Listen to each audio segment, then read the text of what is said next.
Welcome to the demo. Please keep track of loose articles. Please lean towards the window for the best video. Let's do it. 32 hertz, just pound and pound out. 28 hertz, just come on out. Feel like a monster, landing on your chest. Can't breathe in or out, no room to rest. Hammer drop, coming in clutch. Buzzing your brain, make your chest wheeze up. Vision gone blurry, yeah, your eyes messed up. Start counting the seconds till the pressure lets up. And the hook come around, yeah, hit that hard. Cash that check, punch that card. Big bass drop, hit every zone. 28 hertz, bring it straight back home. Demo, demo, gotta get that demo, demo, gotta get that demo, demo. Savage sounds go demo. Welcome to the show. Cap seal tight when the waveform bloom. Air get thick like a pressure vacuum. Dash start rattling, wires on low. Every bolt in the frame say here we go. Sound on knock, it leans on your spine. Crawl up your ribs, locked in time. Air gets thick when the drop comes down. Slamming hard like a wave of sound. Your mind says stay, but panic sets in. Hold on tight and endure the wind. No rush moves, just control demand. Bass don't ask, it takes command. And the hook come around, yeah, hit that hard. Cash that check, punch that card. Big bass drop, hit every zone. 28 hertz, bring it straight back home. Demo, demo, gotta get that demo, demo, gotta get that demo, demo. Savage sounds go demo. Welcome to the show. Let it roll, let it breathe, let it stretch. Long notes don't let your mind connect. Chest caving, but the smile stay wide. Wanna run, but your love is right. We send it hard as bass rolls by. Sun goes low, but the tide is high. Team Savage Sounds is here to stay. Big subwoofers are here to play. System talking a language pure. No flash, no trick, just pressure cure. When the hook come back, crowd sings along. They feel the power, know the song. Demo, demo, gotta get that demo, demo, gotta get that demo, demo. Savage sounds go demo. Welcome to the show. Demo, demo, gotta get that demo, demo, gotta get that demo, demo. Savage sounds go demo. Welcome to the show.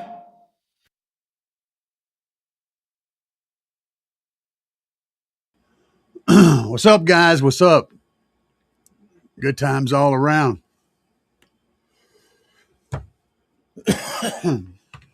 And we are looking at Audacity right now.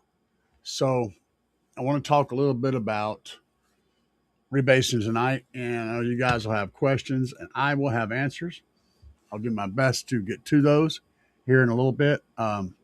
Right now, though, we are going to be studying some waveforms. And I'm going to show you guys what I do whenever I rebass a track or whenever I create a track. In this case, I'm actually able to create a track, meaning I'll start out with stems. And stems are basically tracks. Each one of these is a track. So you have your bass track, your drum track, other, which is unknown, synth, percussion. This is extra drum fills in different spots. The backing vocals are the background vocals, and of course the lead vocals. And you can isolate each one of these individually.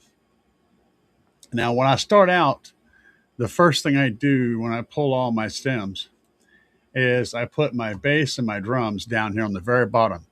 And I do that because, number one, I want to know where the bass notes are in the song already. And number two, I want to be able to line up my new notes with the drums.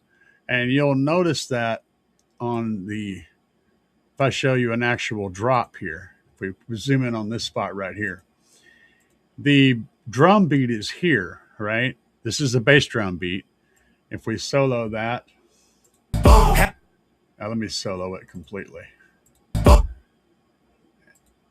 There we go.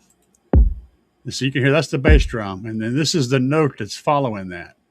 So if we do this whole section right here, and then we also solo the bass, we get that, right? All right, so what's happening here is the note is accompanying the kick drum. And you notice how it builds up here as the kick drum fades out. Well, that works pretty good for most music, 99% of the music out there. But if you're wanting to create a note that has some solidness to it for a demo system, what we want to do is drag this down here where we can get line up on it. We can see the note up here, right? We can come in here and we can have this note end at this point, which will make it feel more solid. And if we just generate a tone here, I'm going to show you. First of all, let me cancel that. Let me see what note this actually is. So we'll go to Analyze, Plot Spectrum, and the hump down here is 37 hertz. So we know that's a 37 hertz note, right, to start with. Now we take and create, let me move that and redo it. Create it, and I want to start it at the beginning of the drum beat and end it right at the end, right at the beginning of the next drum beat. So then we would do generate a tone of 37 hertz. All right, we'll generate that. Now we'll let this play. I'm going to mute this track so we don't hear the original bass. We're just going to keep that and this, and we're going to just run a little piece right here. So comparing that to this, you can hear they sound pretty good, and in some cases those notes look pretty good. Now you notice how this note has this waviness to it. That's a problem when it comes to big subs and doing big walls. We want very consistent patterns like this instead of more musical patterns like this. So for the average listener, this sounds better. Okay. But whenever we're doing something big in a big car audio stuff, and we're putting big subs in danger, we would have it sound like this. Far more consistent. Now, if I want to keep these notes right here, I like this little run up, right? What I can do is, after I get this one placed, I can use the line from this up here, and I can copy this whole section, and then Control C. I'm going to back up a little ways, give it room to drop in. And I can't because it's supposed to be a stereo track down here. But well, I can do it a different way too. I can actually delete this. So I can come in here and then go up here and hit the flatten button, and then it'll just play this part. So I'm just trying to show you guys how this all works. And I'm going to highlight enough of this to play this whole thing, and I'm going to also solo that track. So, all right, and we can also come in here and create these notes as well. But this is part of the process of rebassing a track. You want to get that good solid bass, and you got to find each note. So we can go through here and go doom, doom, doom, doom. We could copy each one of these, highlight it, find out what the frequency is, and then notice how they have these harmonics in here. Well, we really don't want those in a bass track. That's why we're only worried about the very bottom one, which would be 54 hertz. And we could do 54 hertz. We could also cut that in half and do it at 27 hertz. And that would be the same frequency, the same note, but an octave lower. So depending on how low you want the track to go, you can do that. In that particular case, we would go to 27. That's pretty low for a lot of systems, so we might not do that one there. But there's another note right here. We can do the same thing. Analyze it. Check out that bottom frequency. It's 58 hertz. That's a little bit more doable. That'd be 20, well, still pretty low. So we'll go down here. We'll look at another one. And you have to go through and do this on the whole track. It's a lot of work. So that's also 54 hertz. This is a lower frequency here, if I remember correctly. Yeah, that one's 73. So that one we could lower down. We could lower that frequency down to to 36.5 or something like that. And that would give us a nice low frequency there. So, but you have to figure out what you're doing exactly. And that note does have, it's got a harmonic. So it's actually got a 30 something harmonic in it. But the harmonics are good for another thing. If you're creating a track for someone to listen to on their phone, like for example, this note, and you want to also have bass, you can actually create the bass note here at this 54 hertz, but you create a harmonica of it at 109, which will come across the phone. So whenever you're listening to tiny speakers, you'll actually hear those bass notes. That's important. But when you keep going with the harmonics like this, we're going to a 164, you're getting into some nasty territory, and you're going to end up with things that don't sound right on a good bass system.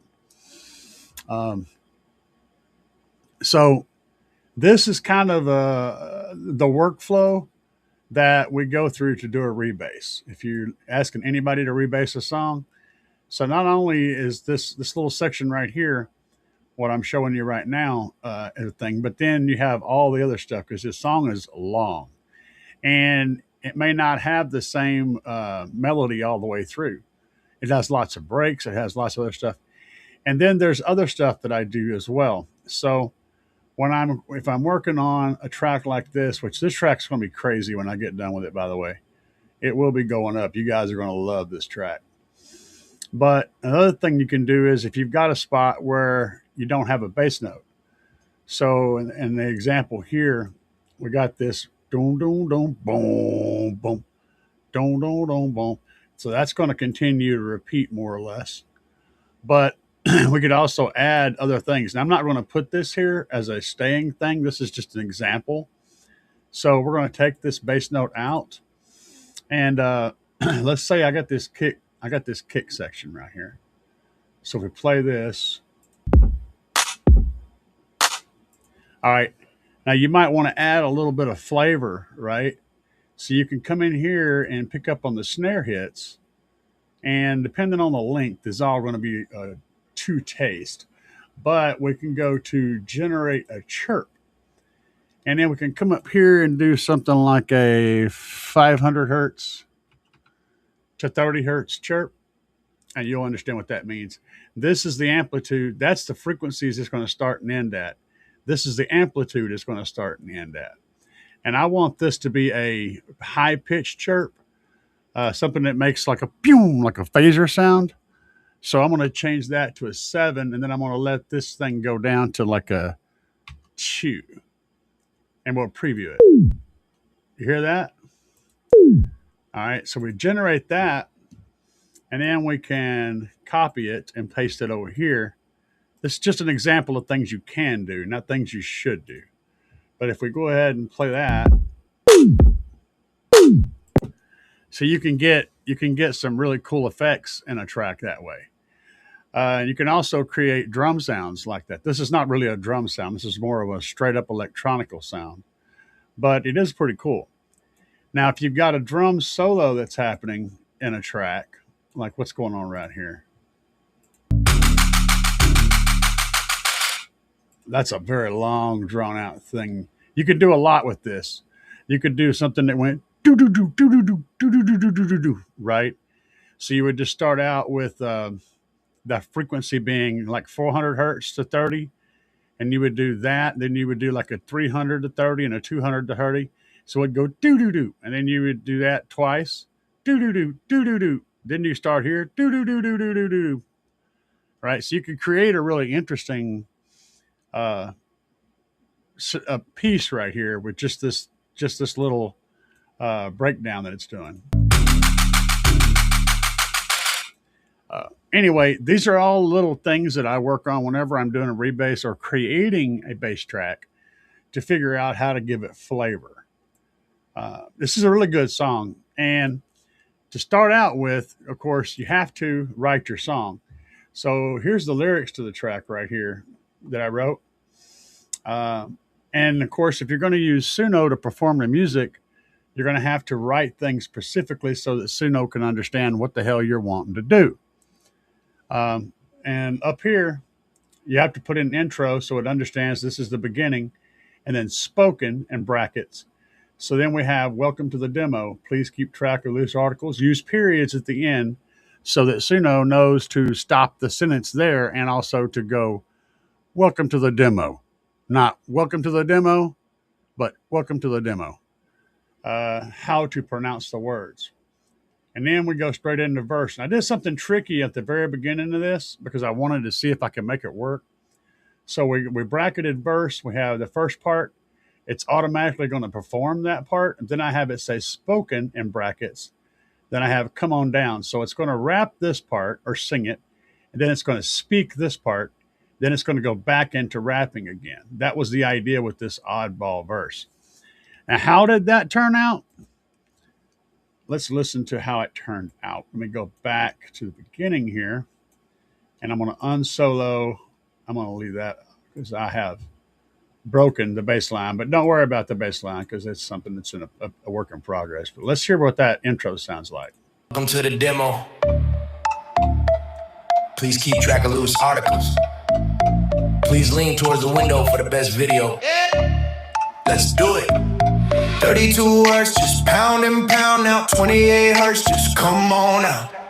In that case, he kind of sung the come on down. But in some of the pieces that I got from Suno, they actually pause and speak it. But that's just an example of things that you can do. You have to build it so that the AI understands what you're trying to accomplish. And I'm going to tell you something. Learning how to prompt an AI is actually an art form all in itself. You may think it's easy mode. Sure, I could say, Suno, write a rap about car audio. And it's going to write a rap about car audio, but it's going to suck. In order to get things to sound good, because although lyrically an AI is capable of writing a song completely on its own, it doesn't mean that it's a good song.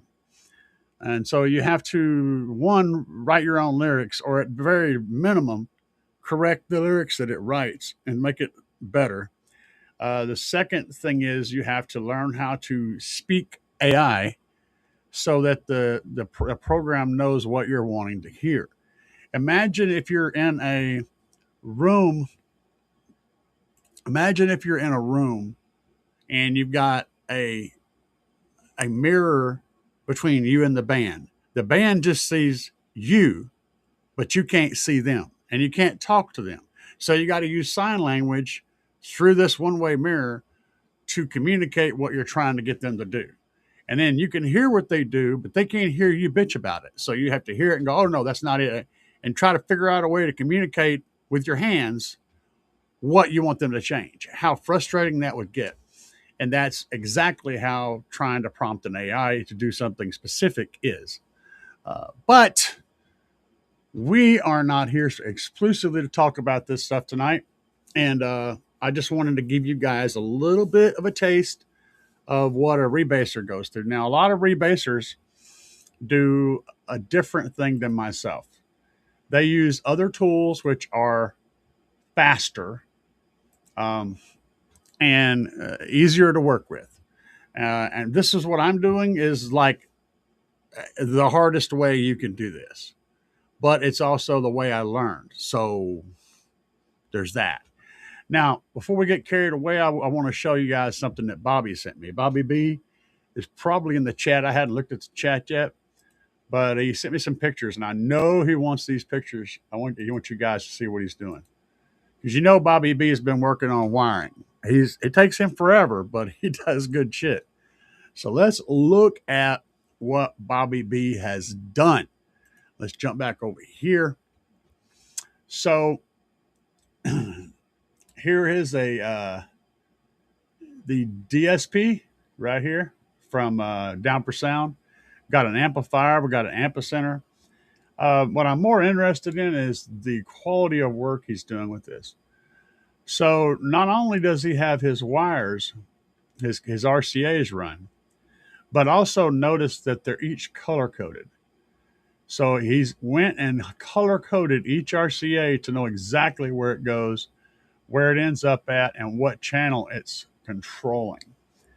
I like these cable stays he's using to hold everything down. And I don't miss anything, guys. Notice that he's using hex screw heads, and they're flush. Very machined, very nice looking, very clean work.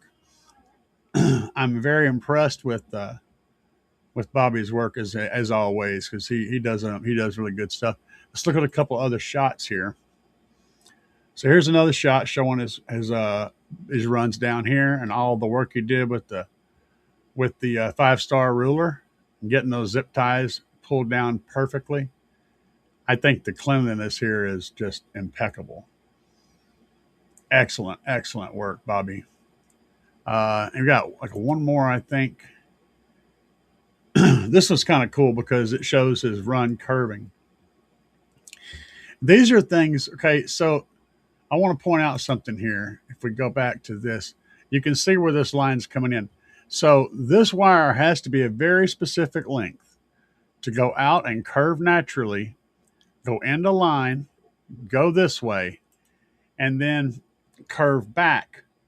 And it's a very natural curve. That wire has to be a very specific length to do that. That requires a lot of pre-planning and a lot of thinking through your wiring on your amp board. You've got to think it through. How is this going to go? If that wire had been a couple of inches longer, it wouldn't have worked right. It had to be right, which means you got to get the wire length right, the position of the equipment right. You got to really think through each one of your runs. And look how clean he did those two. Those look really good. All of this looks really, really good. Really good. Bobby B. And look at that one. Oh, nice shot. Nice shot. Bobby ain't playing, y'all. And he's got the old grandpa chairs back here, too. He's got the grandpa chairs. Oh, yeah. Um, but yeah, I'm digging it, man. Bobby does good work. He does. Let's see what we have in the long list of comments over here. Well, Joe Mama is in the house, or Joe Daddy. That's Joe Daddy, by the way, guys. If you're wondering, that is Joe Daddy. He changed his shit up because he likes to be incognito. Yeah, he said he's changed his name. Bobby says, "Yo." All right, let's look at what Joe Daddy had to say. Recently, I've been dealing with a problem with my subs. When I turn the volume up, my subs they turn off, but when I lower the volume, they turn back to normal. That means you're not getting enough voltage to your amplifier. When you turn the volume up, you're pulling more current and your voltage drops, and your amplifier goes, "No, I can't run at that voltage." It's what turns off. That's called protect. That's normal. That's normal operation. That just means that you ain't got enough power to drive that amplifier to that volume. Simple.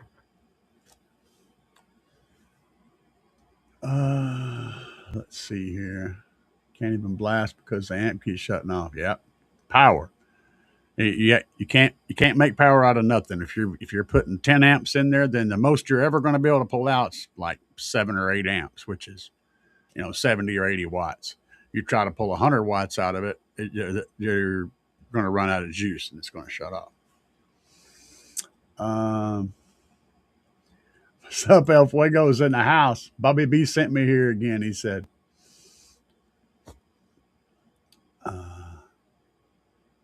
let's see here. Yeah, El Fuego, that's Joe Daddy.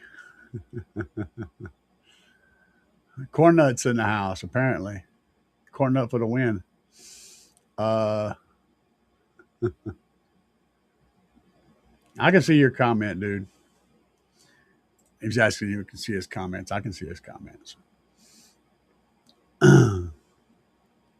Cobbles. Cobbles, what's up, man? Uh W to Discord King. I'm just looking through here. All right, what's up? Texas Real 007. Run 1 or 2 subs. I have a Ford. Super Crew was thinking, I don't, middle channel. Um, More cone area is going to give you more potential. So if you want to play low and loud, more cone area is going to make that possible. You can play low on a small sub with very little cone area, but getting it to be any volume to it's going to take more cone area. So, but you don't want to sacrifice having enough uh, enclosure space to let that one sub perform. Putting two subs in a box that's half again too small is not going to net you twice the output. It's not going to. It's probably not even going to play lows as well as a single sub. So it all depends on how much volume, how much box volume you have. Um, Getting that box volume right for the sub that's in there is more important than getting more cone area. That said, if you can put more cone area and still have the airspace to have those subs perform properly, you're definitely going to be able to play lows louder. Uh, and I don't know about the middle quotes.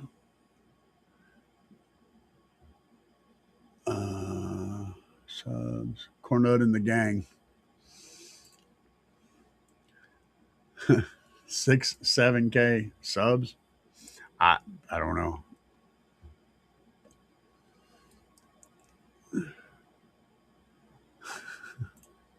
Texas said I almost fell asleep on the keyboard. That's the life of a gamer, man. I've fell asleep on my mouse and my keyboard playing World of Warcraft years ago, and woke up and I was running up a tree. My character was just trying to climb a tree. Now, the sad thing is, you would think I woke up and I got okay and I went to bed. No, I woke up and started playing again. I had my nap in. I was good. It's bad, man. Uh, El Fuego said, drop it an octave. Yeah.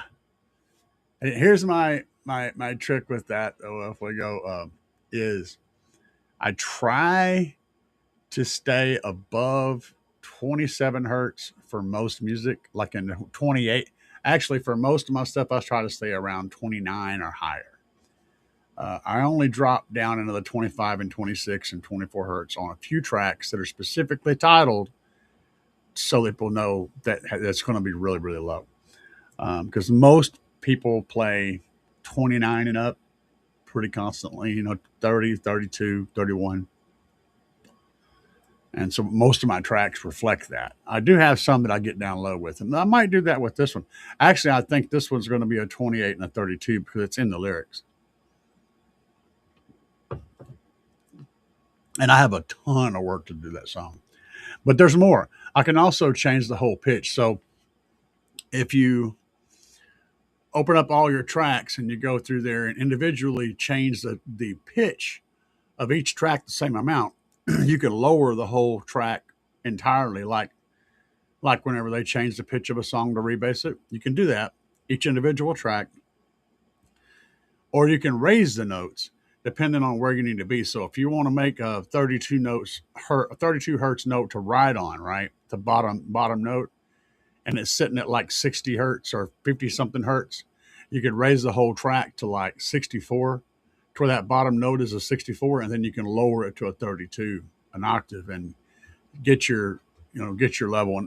And the good thing about working with music that isn't already a song is that no one realizes you lowered the pitch of the guy's voice because they're not used to hearing it at a certain pitch, and so it just sounds normal. But and also, of course, you don't have to worry about copyright strikes. Stupid copyrights. I got you. Retype my cue. Bobby Navazi. Fuzzy amp. It's very bad. He's talking about the Fozzy. I think I know what you're talking about, but I'm not 100%. Uh, oh, the little Fozzy. Okay. Yeah, I caught up now.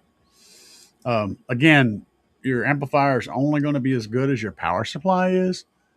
If your power supply is weak sauce, then your amplifier is going to be weak sauce. And also, if you're not giving it enough current, a lot of times it will sound bad just because it doesn't have enough power to sound proper.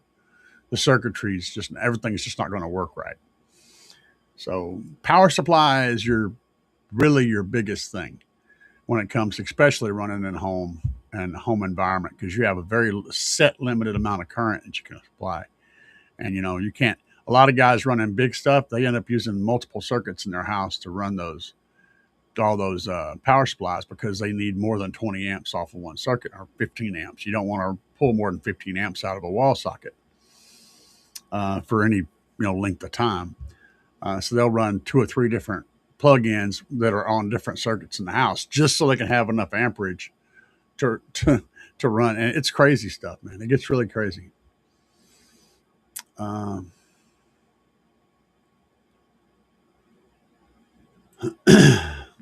not necessarily. You could build a car audio system into a car that you're not driving. I've done it. I did it when I was a kid. I did it when I was your age, actually.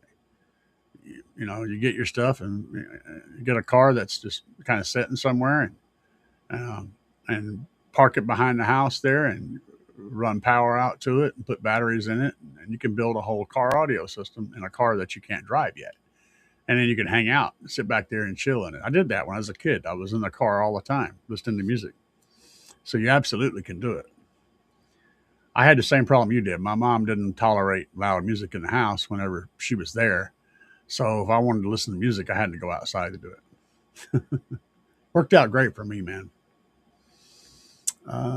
If I could just buy a real amp and battery, but it's a lot harder doing this in my room just to go outside because my mom hates it. Yep, that's real. Uh, let's see here.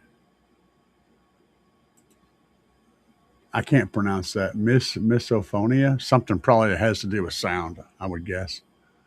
Uh, Hence the name phonia.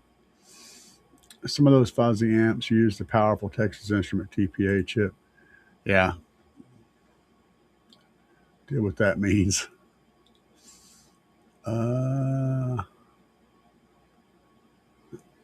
All right, they're helping you work out the fuzzy amp thing. I'm going to keep sliding through here and looking, make sure I'm not missing anybody.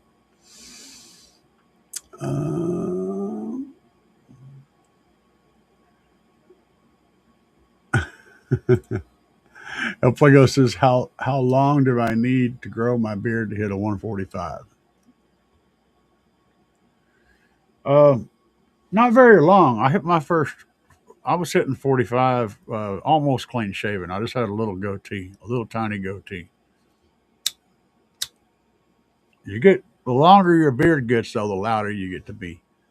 That's how that works. It's directly connected. So basically, what you do is whenever you start building a bass system, you just stop shaving, and then as your beard grows, you'll be louder. It works out. It's a thing. ZZ Top Link. Hell yeah. People keep saying the amp is going to protect. Yeah, it is. That's what's happening. It's shutting off because the voltage dropped.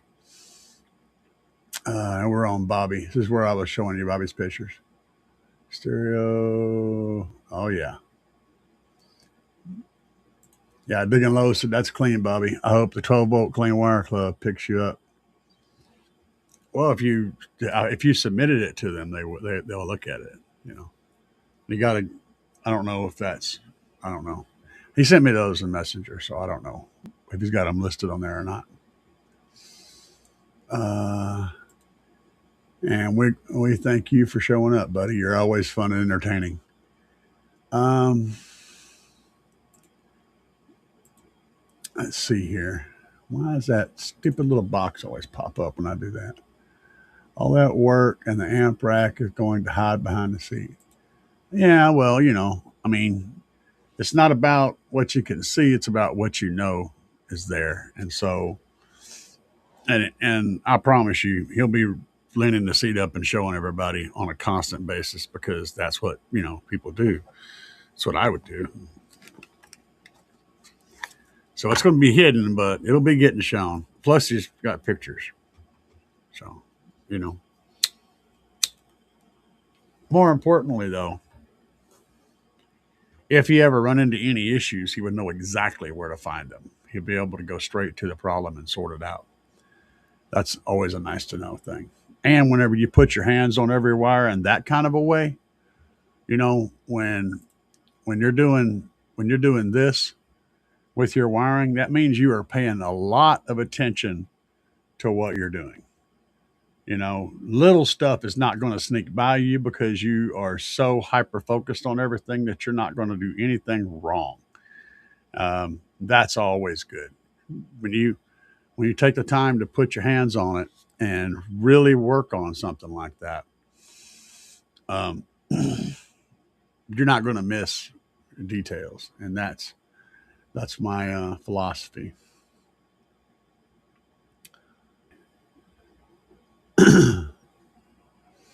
So let's see what he says here.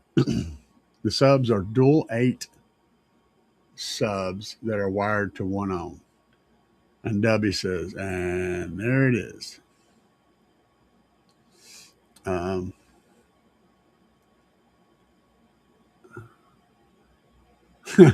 halfway go. Zero. Zero ohms. Oh man, you guys are too much. Hey, hey, what's up, Bass Jeep? Bass Jeep says y'all hit the like button.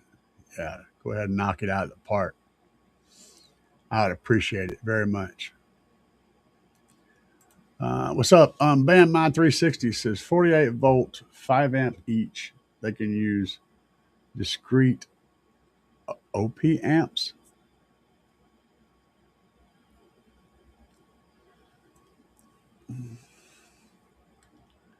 Okay, put it in their car.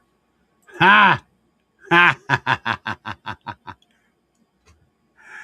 Yeah, that won't fly.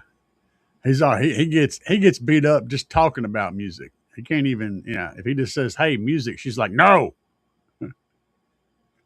His mom's rough on him, man. Oh goodness, I love it. I grew up with the same scenario, so I can talk shit because I know. Just saying. Texas Real 007. What's the best under the hood battery to deliver to run on a daily driver that will discharge quickly? Uh, Battery for what? The car audio? Um, there's not really a good under the hood battery for car audio. If you absolutely cannot run any lithium inside, you can always run a bank of caps under the hood, but you're going to pay for those. The caps don't care about the heat though, so they could technically go under there, but you're going to need like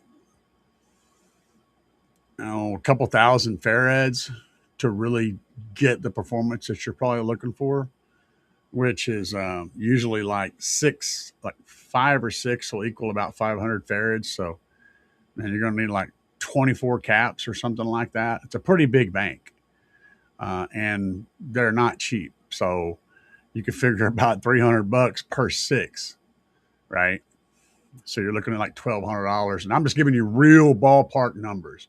You're looking at like $1,200 worth of caps, and that's going to perform about the same as a trunked under lithium 5K or maybe one or two Big Jeff lithium batteries, and take up a lot more space. And that's not going to give you the reserve performance. That's just going to give you the pulsing performance, which is what you're asking for.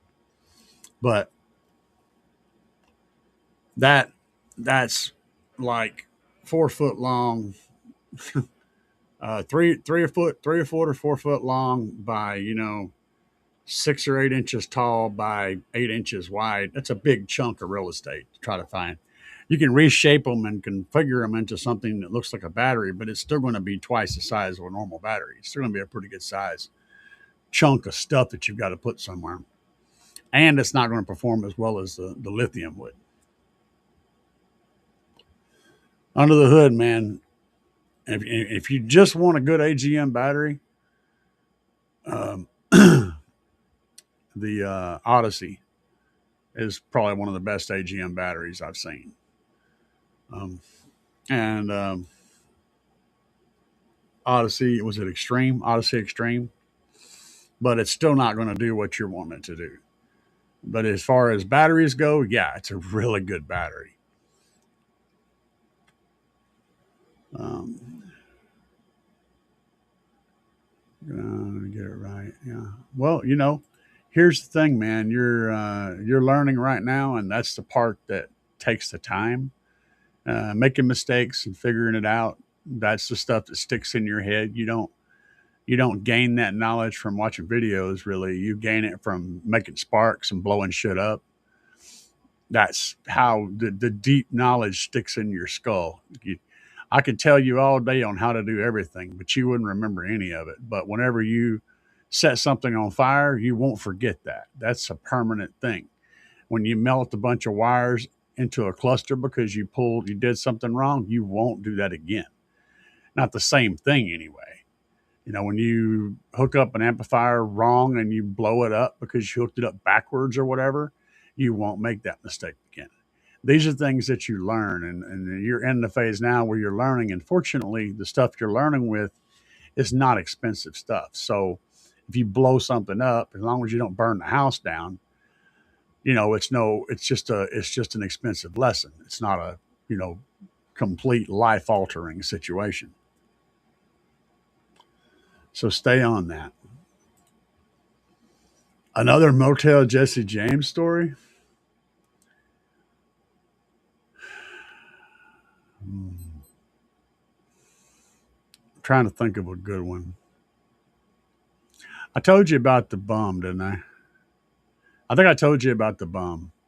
The other guy that was staying with yeah, that's the one I told you guys. I didn't tell you about the haters. I'll tell you that one. So, first of all, I have to preface this was we're talking about a place called Motel Jesse James, also known as uh, the Confusion something. It was like a little fun park kind of thing or adjacent to a hotel that was in Branson, Missouri, where everyone come to Silver Dollar City, where they would wind up at these little smaller attractions, latching onto the Silver Dollar City. So we were there, and this old hotel had, at the point where I was staying there, this was in like 80, like 91 or 92, I think. It was pretty much just a piece of what it used to be, but it was an old hotel, cheap rent. We could rent it by the week, and for those of us that were working in Branson, it was basically the only way you could afford to live there. I was staying in the hotel, and I had this other guy that lived next door to me in the room next to me. He was like the only black dude I met in Branson ever the whole time I was there. His name was Ben. He was a big guy, big guy. But one of those gentle, soft people that like is just totally the opposite of what he looks like. Yeah. So anyway, he was living next door to me, and I was sitting out there on the bench outside my room, strumming a guitar, working on a song in my head. Not the song specifically, but I was working on another song.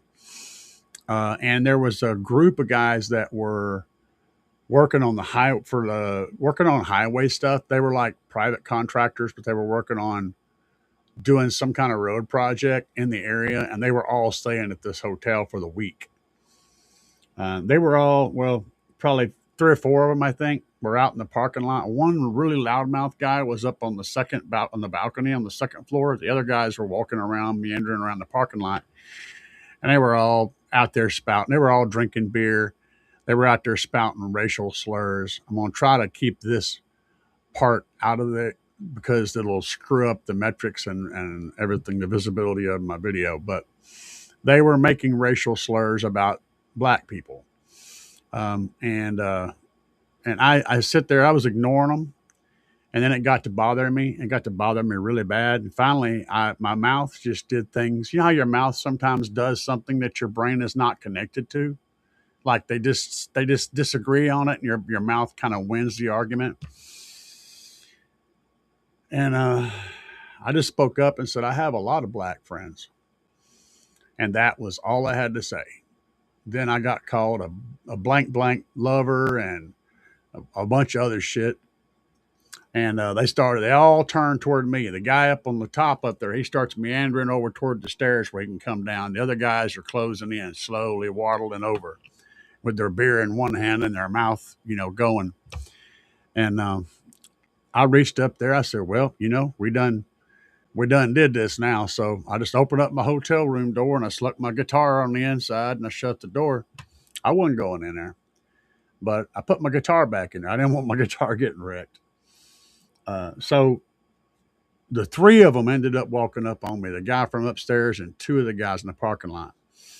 They ended up walking right up in my face. And they said, what do you got to say now? What do you got to say now? And they were using lots of profane language. Again, I'm trying not to throw this into the thing. And they said, we're going to kick your ass. Right. And about that time, Ben opens the door up and he steps out there with me. And he said, I hope you got enough for me too. And at that point, 2 on 3 of the numbers were just too flip flopped, and they backed away. Like, oh shit. Because I mean, Ben, like I said, the dude was like maybe 6'7", 6'8". He was a monster. He was an absolute monster. But he had, like I said, his temperament was so soft and so mild and meek. But when he walked out the door and spoke, he spoke in his southern voice. It had body to it, right?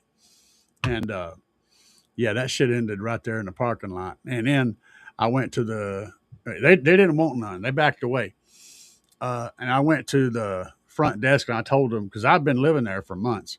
I told them what had happened. And that night, the cops showed up and literally all those guys ended up getting arrested for whatever reason. I don't know what they got busted for, but yeah, Motel Jesse James, hell of a place.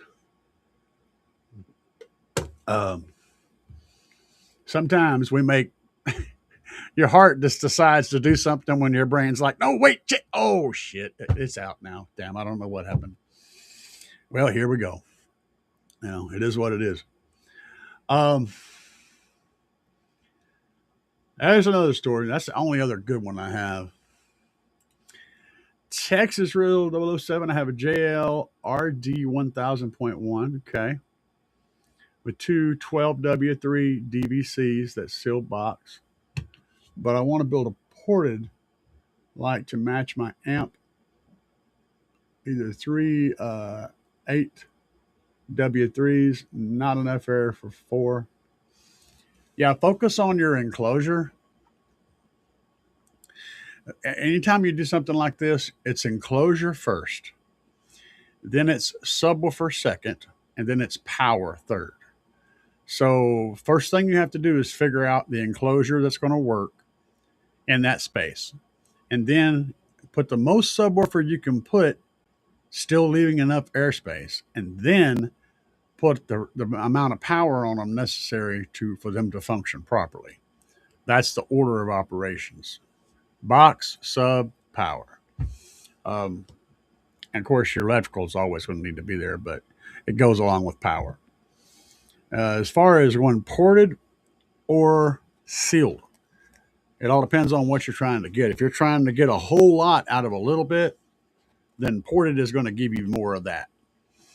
But if you're going for sound quality and really lows, really dynamic sound with a lot of impact and quick responses, quick transients and stuff, a sealed enclosure is going to give you way better of those things.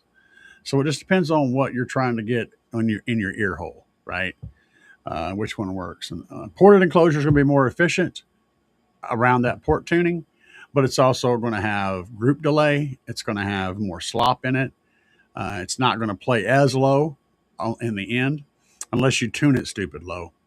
And if you tune it stupid low, you're not going to get the impact that you're looking for either. It's going to sound like a sealed enclosure, mostly with an extra low end shelf, which is what I like. The problem with trying to tune that low though is you also have your airspace. You're going to use up all your airspace with a port just to get it tuned that low. So ultimately, usually the best option for that kind of an environment is a sealed enclosure. Um, but it all depends on what you're after. It's like there's no one rule that solves them all. See here. Joe is steady going. Uh, hell yeah, man. All right, yeah. See, that's respect right there. Thank you, Joe. That's respect. Uh, let's see. Texas says or build a center box, 12 or 15, single in the middle, magnet out, firing in with the box filling under the seat, about 3 cubic foot total. 3 cubic foot, you're going to probably want a 12. Most 15s don't like a box that small. Um, that would be solid. A 12, if you can put a 12 and get 3 cubic foot in there for a 12, that would be a nice low playing box. That's going to play low even as a sealed enclosure because you're going to have quite a bit of airspace for a 12. You don't want to put a 15 in there. It's just going to suffer from it.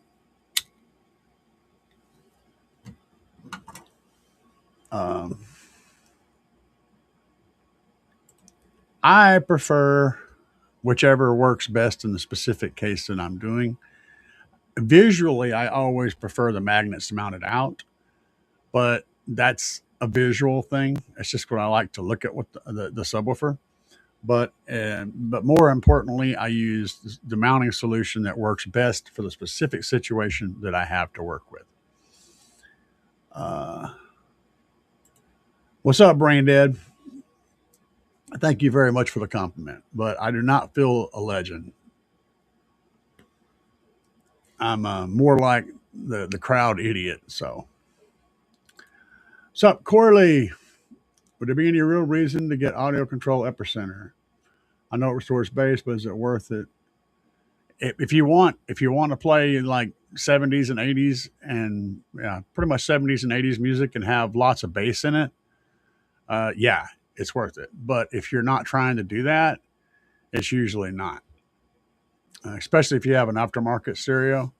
It all depends on what you want to listen to. If you're trying to hear good, solid, deep bass, and these older tracks where they didn't really have any lows, they were, they couldn't make the low frequencies really low because they would eat up too much space in the record whenever they were recording it onto a record. The frequency was so wide that it would make the track really eat up a lot of territory trying to play low. So that's why they didn't do that. But if you're wanting to reproduce that, you can do what I do with when I rebass tracks. You can basically drop it an octave using the epicenter, or the epicenter will drop it an octave or use a harmonic of the sound too. So like if dropping it an octave put it way too low, you can always drop it to a note that's in the same chord, the same family. For example, if you make a C chord on a piano, right? That's C, D, E, and G. C, E, and G. So if any of the notes, if the note happens to be a E note and you don't want to drop it an octave, you can always drop it to a C, which is 32 hertz, 32.7 actually. So you could drop it to a C and then you'd have a note that was right. Without dropping it a whole octave, you'd drop it to a C. And it would still sound right. It would still set right in the mix. And that epicenter does that on the fly, basically.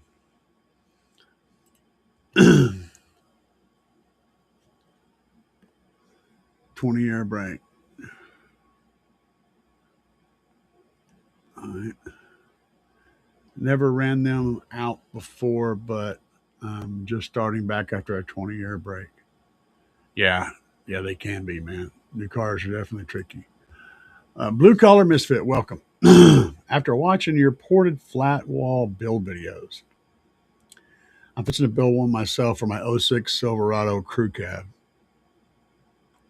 With 2 Dreamsicle 18s on 2 Fried Rice 4Ks. Oh, yeah. With a glow voltage 120 amp hour bank.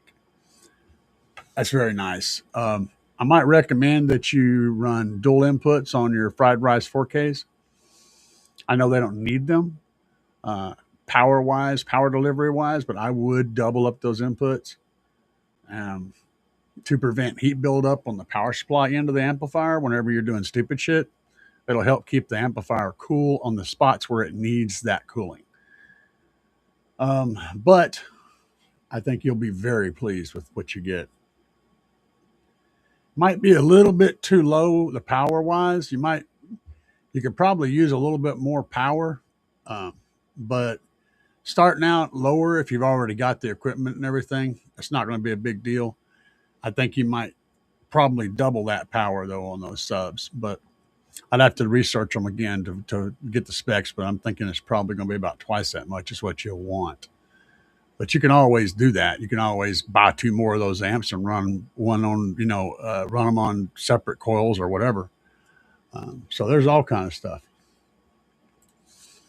Yes, yes, that's exactly what happened, man. Um, but we got it done. We was going to get it. It was going to get down out there, man. I was, I was 22 years old, uh, 240 pounds, and mostly muscle. And he was a whole lot bigger than me, so we had that. We was going to do things, but as soon as the odds evened up just a little bit, they wasn't having it. It's 3-1. Now they were all in, but no.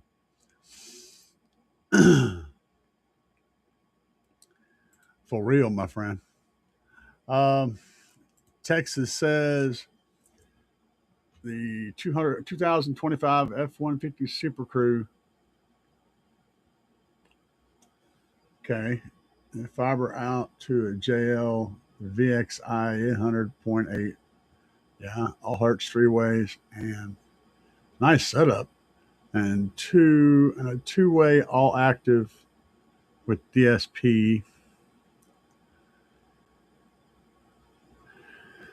I'm not 100% familiar with everything that you're talking about, but I'm using the JL 800.8, 800/8. I think that has a DSP built in, so you're using that DSP to output to an RD 1000. Yeah, that's solid, dude. Very solid.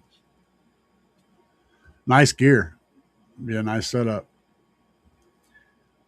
Take your time on your box. Make that count. That's going to be the centerpiece, and it's also going to be the key to making everything else work. Take your time, get the box perfect. Best advice I can give you.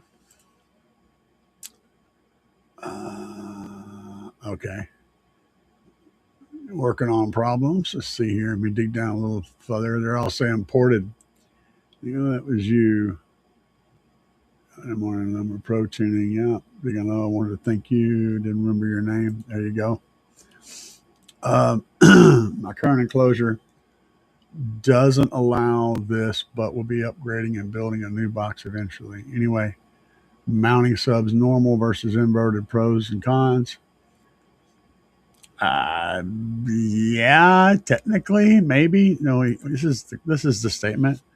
Does it cool better? Well, I've heard it kind of depends on what you're doing in the vehicle. Like if you've got airflow over the coil and it's outside the box, and you've got like fans, or if you've got your port set up in such a way that it blows air across the coils, it probably does cool a little bit better. But here's the thing with when it comes to thermodynamics, you're only going to lower the energy in a surface as low as the temperature of the medium you're using to lower it with. In other words, if the air outside the box is 80 degrees and the air inside the box is 80 degrees, you're only going to be able to cool it to 80 degrees, period. No matter how much 80-degree air you blow over it, it's still only going to go down that much. And I'm going to tell you that the air inside your box when you first fire a system off is going to be cooler than the outside air, most likely. But as soon as that thing starts playing, it's going to circulate so much it's not going to change a lot. So it's more about getting air to flow over it and bring it down to that ambient temperature. In fact, The space program had a hard time dealing with heat in space, and they still do, because there's no air up there. And so, whenever anything generates heat, they have to store the heat somewhere. They use water tanks, and they take the water and circulate it through and build up a thermal, build up that water. The water is the thermal mass that sucks it away from the electronics, right? And then the water will just get hotter and hotter, and the water can only shed that heat via turning it into light. And it's not light that you can see, but it is a light wave coming off that tank of water, and that light leaving dissipates the heat, but it's very extremely slow. That's why these things work so good, is because there's no air between the outside and the inside shell. Whenever you take that air away, there's nowhere for that thermal energy to get out or to exchange with the outside energy. And in space, that's a real problem. So they had to use tanks of water, and they could only run a computer long enough to the point to where the tank of water heated up to the point to where it was no longer cooling anymore. And then it was just, they decided to shut that computer down and run a different one. And then the heat would slowly give off light, and that light would slowly bring the temperature down. The thing is, in a body in space, like if you were in space and you just got out of your spacesuit and just floated out, you would die from no air, but your body would stay the same temperature for hours and hours and hours, because there's nowhere for that heat to go. There's no air for that heat to get pulled away in. There's no medium to get rid of that heat. So your body would just be floating through space at something resembling the temperature that you were when you died for hours. Like you see in the movies, so they freeze over. That doesn't happen. There's no way for that to happen. Space isn't cold. It isn't hot. It isn't anything. It's no temperature. There's nothing there to be a temperature, right? Crazy shit. But my brain goes, I have a lot of crazy shit in my head, guys. Should I do, let's see here. Texas, step up my sub amp, but I want to match the amp, the RMS amp to speaker. Yeah, that's what I've found. I've done that. It depends on what you're doing. If you're building a stupid proof system, yes, matching your RMS of your amp to your speaker is always a good idea. But if you're able to listen to what you're doing and pay attention to what's going on, you can run significantly more power than that. And what I've been doing recently is I'm looking at, because I'm running double the power on my Oblivions, my Slaps Oblivions right now. But when you have impedance rise, when your subwoofer's moving and it's generating power, it's like basically a generator, and it's pushing the power back toward the amplifier. The amplifier is pushing power towards the speaker, and this impedance is happening. As that circuit, which is that whole thing is a circuit, as the component of that circuit that's generating power this way and the component that's generating power this way meet in the middle, the overall amount of power getting to that ends up seeing a whole lot more impedance than it does at just a resting ohm load. And that usually adds up to like 3 to 4 ohms of resistance. At that point, that 4,000 watt amplifier is only actually getting out maybe 2,000 watts at that frequency range, which is where you're getting down the most. So having twice the power start with ends up being the right amount of power in the end. There's something to be said for all of these ways of thinking, though. It's not just a one shot, one thing fixes all. But understand that you're only going to be getting half, maybe a little more than half the power out of your amplifier at impedance rise, which you will experience. So I don't know. Anyway, that's my thoughts on that. But I get it. I mean, I've always give that advice. Run it the same RMS as what the sub is. But right now I'm running double that. So Fuego said, I've been tinkering with Subbox Pro. I love messing with that. It's a great little program, totally free. I use it all the time. It's a great starting point. I have it. In fact, I have it as a tab over here on the system. I can just whip it up anytime. I just will open the tab up. I've got a box that I was working on a guy. This isn't a box per se.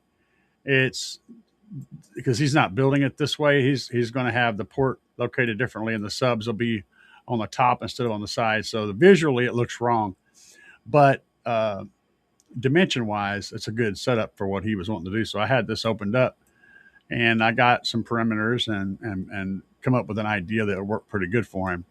But again, he's going to be mounting the subs up here on the top, so they won't be like doing that, hanging off. But you can get some pretty good designs that way. And I use Subox Pro all the time. That's my favorite um, little go-to problem solver. It gets you close. The thing is though, if you're going to put a bunch of money on something or do something crazy, you might want to use that to start with, and then get a basic design and send it off to a buddy who can emulate it and give you like the port velocities and all that stuff. And make sure you're not building something stupid. But yes, I use it all the time. And it works. I would say probably 95% of what it puts out is doable thing. Um, let's see here. I missed something. Okay, there it is. What's louder? That's that word, louder. What's louder, dual 8s ported or a single 15? Um, I would rather have a single 15 set up than dual 8s ported. But single 15 doesn't always fit in the baffle constraints that you have when you're in enclosure. If you're trying to put something under the seat of a truck, for example, um, with the little risers and stuff, you can probably put 2/8 on a baffle, whereas a single 15 is just not going to fit anywhere in that space. It's just going to have too much mounting depth and too big of it's just not going to fit. Whereas 2/8s can. But there are also calculators, and I'm not looking it up. And I'm just in this conversation, I'm assuming that they're both the same amount of cone area, which they're not. There's calculators online where you can see what the cone area comparisons, which is a good way to know at least if you're in the ballpark. And a single 15, I believe, has significantly more cone area than 2/8. But if I was comparing two small subs to one large sub, insert whatever sub we want to, and they both have the same amount of cone area equaled up, I would still prefer to run the single large sub.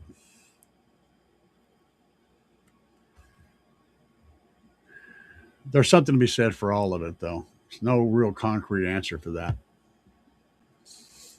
Uh, let's see. Epicenter for classic rock. Yep, absolutely.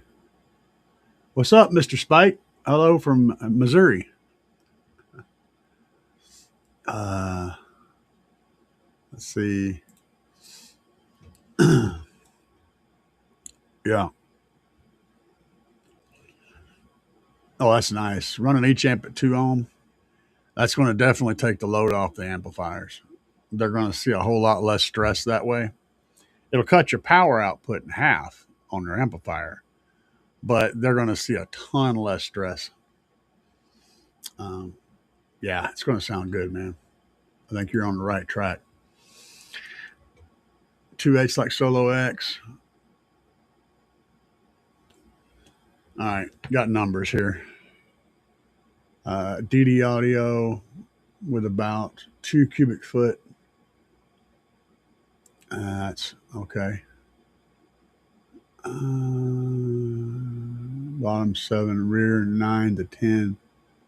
On the front was 6-inch port, 22 inches long.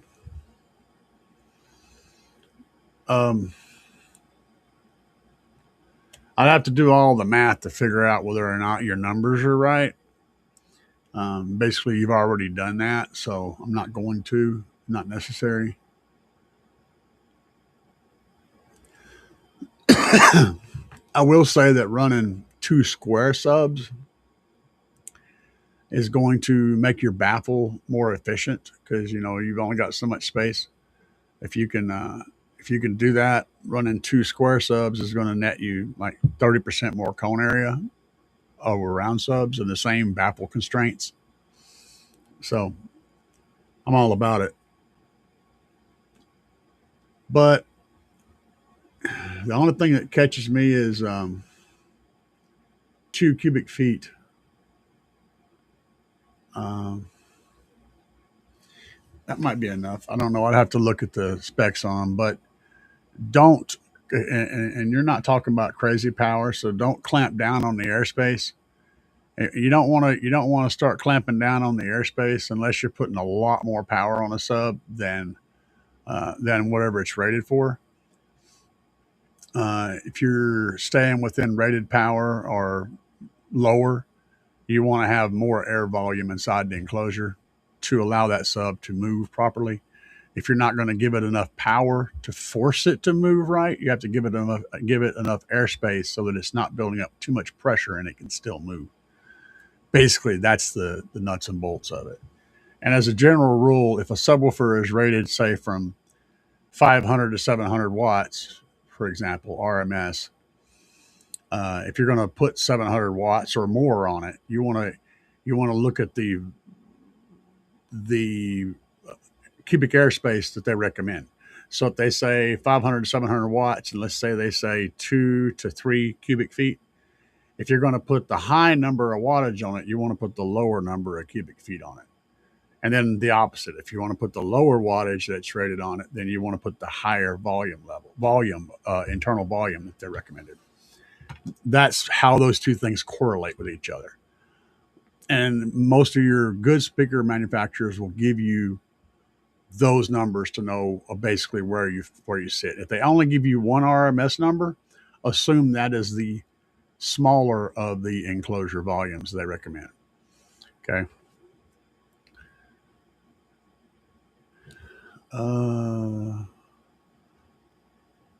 Okay. Yeah. Mm, all right. Now that's fixed. Okay. Let's see what else we have here.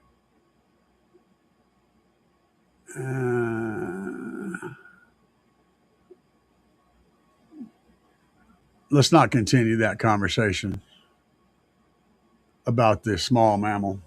I deleted that chat and blocked that person. Uh, T. Corley, I know you're covered in in the previous but CMAX safe to run in your daily. Well, that's like a whole lot of open-ended questions. Is it safe to run under the right circumstances? Yes. Under the wrong circumstances, no. And how many watts will it support? It depends on which CMAX bank you're talking about. Um, so again, that's an open-ended thing. There's not a clear answer to that. Um, if you're referring to the CMAX bank that we were looking at the other day, I don't know. I'd have to study it. I hadn't really dug into it to that point to figure out the wattage. I don't want to give you bad information. So, um, but is it safe? Well, if you're, as long as you're not charging over voltage, and as long as you're not charging it while it's cold, as long as you're keeping a close watch on it and not doing anything stupid, probably. Probably. Is it safe to let your kid play with the lighter? Probably. Um, let's see here. Run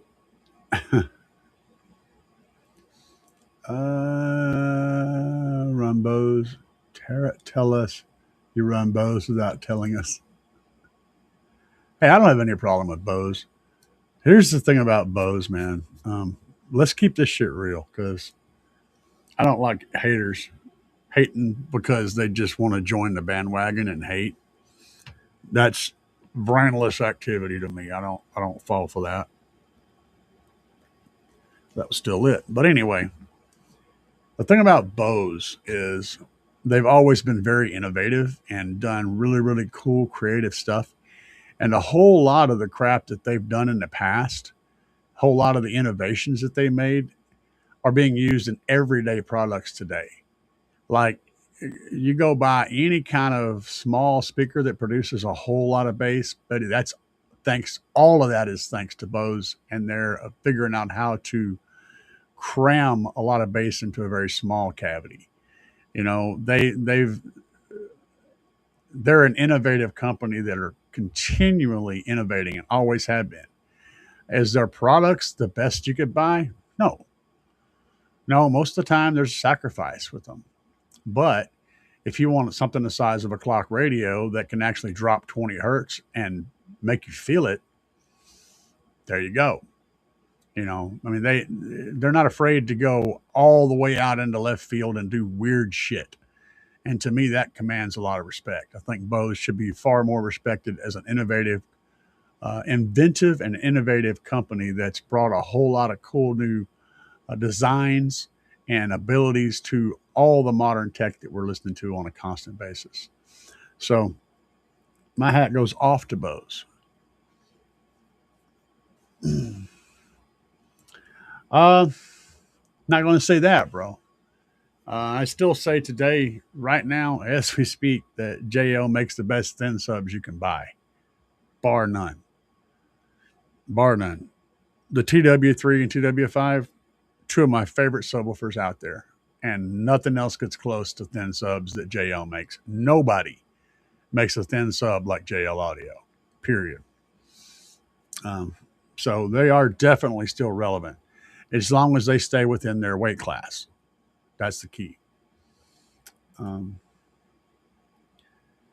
all right, yeah, there you go. Here's some info. Yep. BMS, and yeah, I agree. Thunder Lithium is much safer, but yeah, it does exist. The Jag 35. Do I have that opened up there off the top of my head? No, I do not. I do not have that opened up. I ain't gonna dig it up. I ain't gonna do it. I ain't worried about them, man. I deal with one every now and then. I show them the door and keep going. Uh, or Bobby does. If he's paying attention, he'll get them too.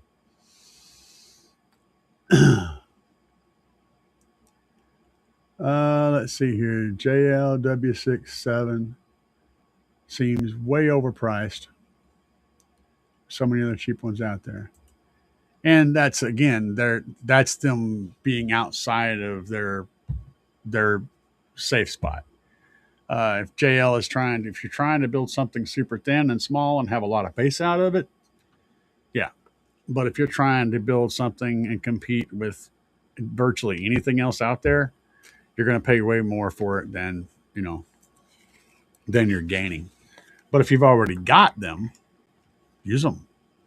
You know, and I mean, how cool would it be to have something that's hitting a 160 with all JL audio equipment? That would be cool. It would be very cool. It'd be like, oh, what the hell's going on over there? It could it be done? Yes. It would cost you like 6 times more money to do it, but it could be done.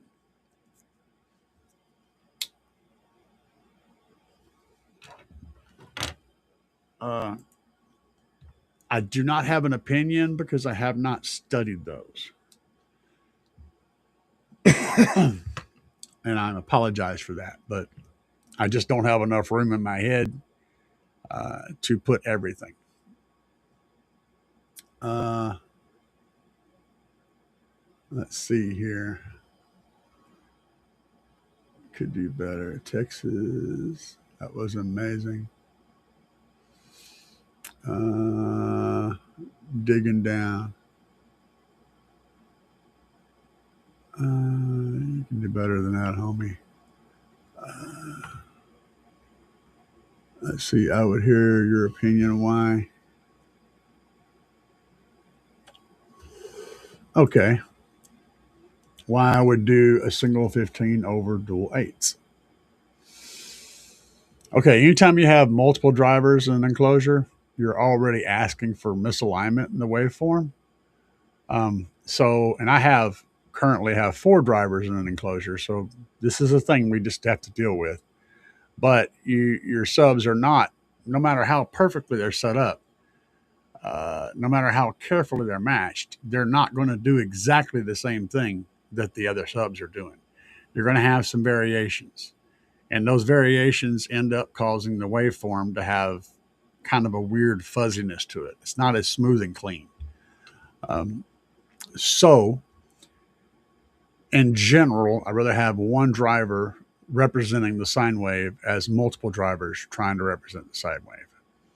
That's basically the reasoning.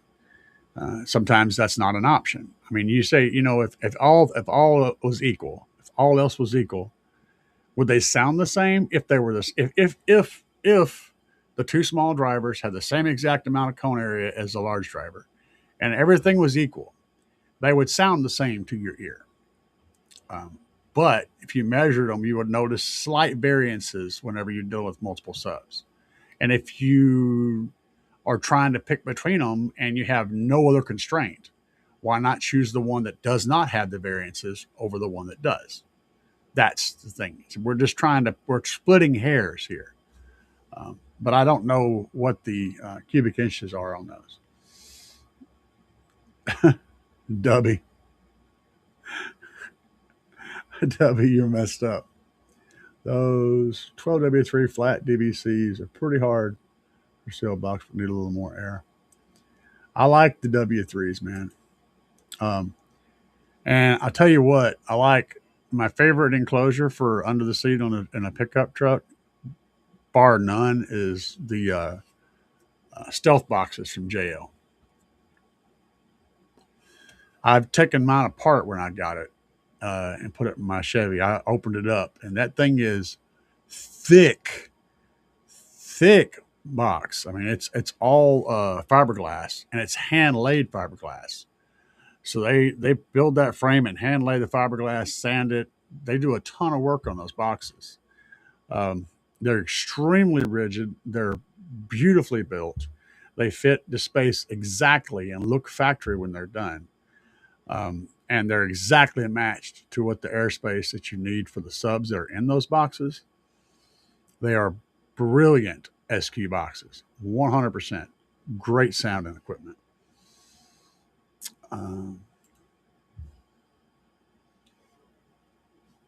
Yeah, look at the stealth box from JL. Price that out. It's going to be expensive.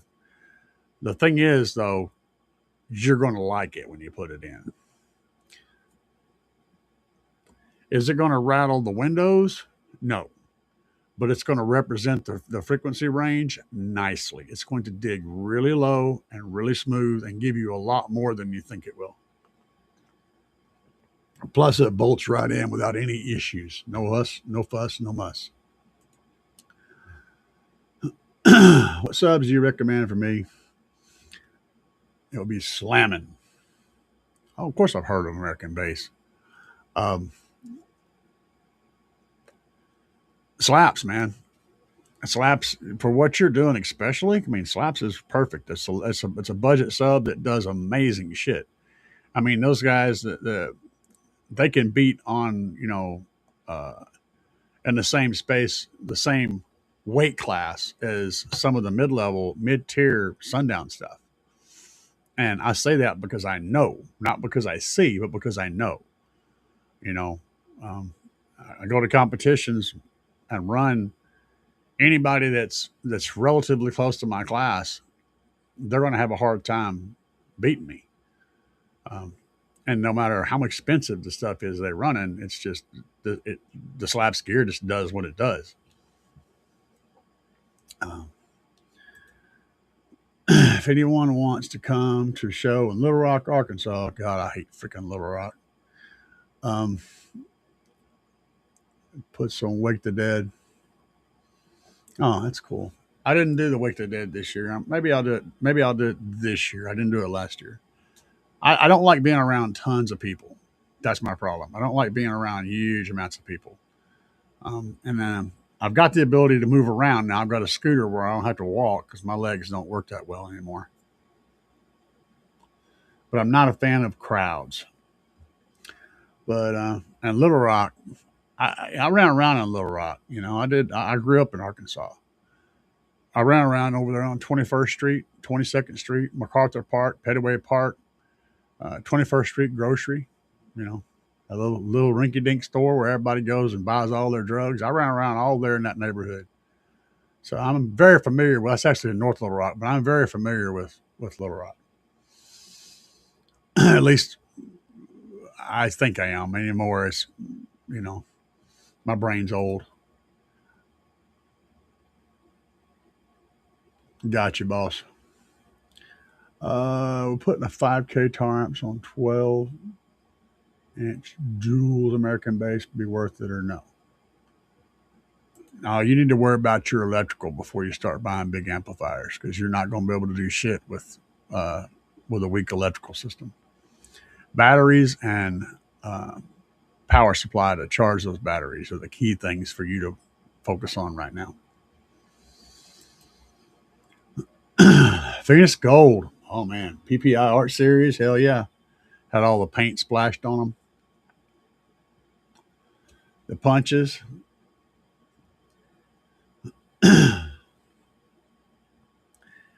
A whole lot of cool amplifiers, man. The Phoenix Gold MS275. Yep. I didn't have my hands on all of them, but I'm very familiar with them. The thing is, though, those old amps are kind of like old muscle cars. At the time, whenever they were out, they were the biggest, nastiest thing we'd ever heard. But if you go back and pull one of them up now and stack it up to any of the modern amplifiers, they get destroyed. Just like the average minivan can outrun a muscle car from the 70s. It's just technology for you. But cool amplifiers, 100%, bro. I saw a thing. US Amps is going to be selling a bunch of their backroom stock. They had a bunch of surfboard amps in the image. The old 44 inches long, I think. They're almost 4 feet long. Absolute missiles of an amplifier. And of course, today they're nothing, but I'd still love to get my hands on one of those. It'd be really, really cool. And I would put it to work doing something. I'd put it to work doing something. I wouldn't let it sit. I don't know what, but I'd put it to work doing something.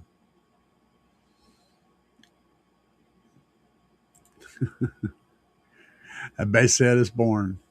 Funny shit. Uh,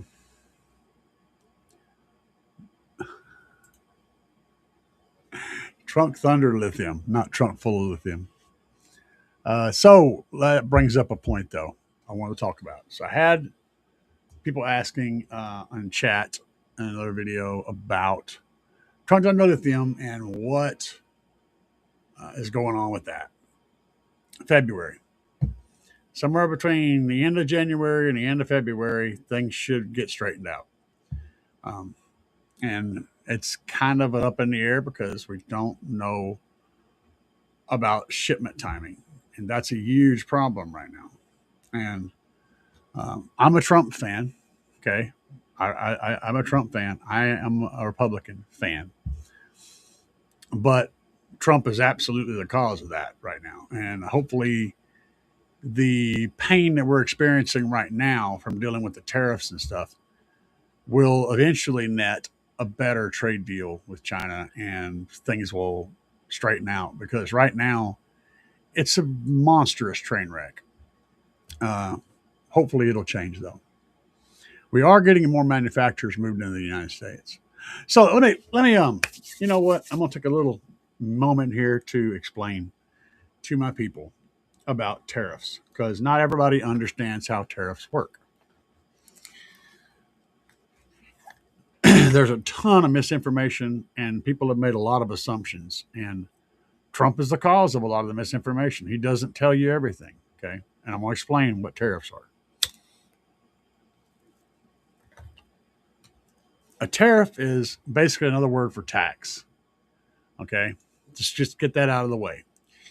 It's a tax, and the people who pay that tax are the people that are importing stuff from another country. So if China has a 100% tariff on the stuff they send in. The port has to look at that and go, what's the value of the stuff that's in this box? And then they say, okay, well, now we're going to charge whoever picks this box up, i.e., the people in the United States that are using or distributing that equipment. Whoever picks that cargo box up has to pay the price for the box from the people in China. But they also have to pay the same price again just to get it in the port as a tariff. That money goes to the government.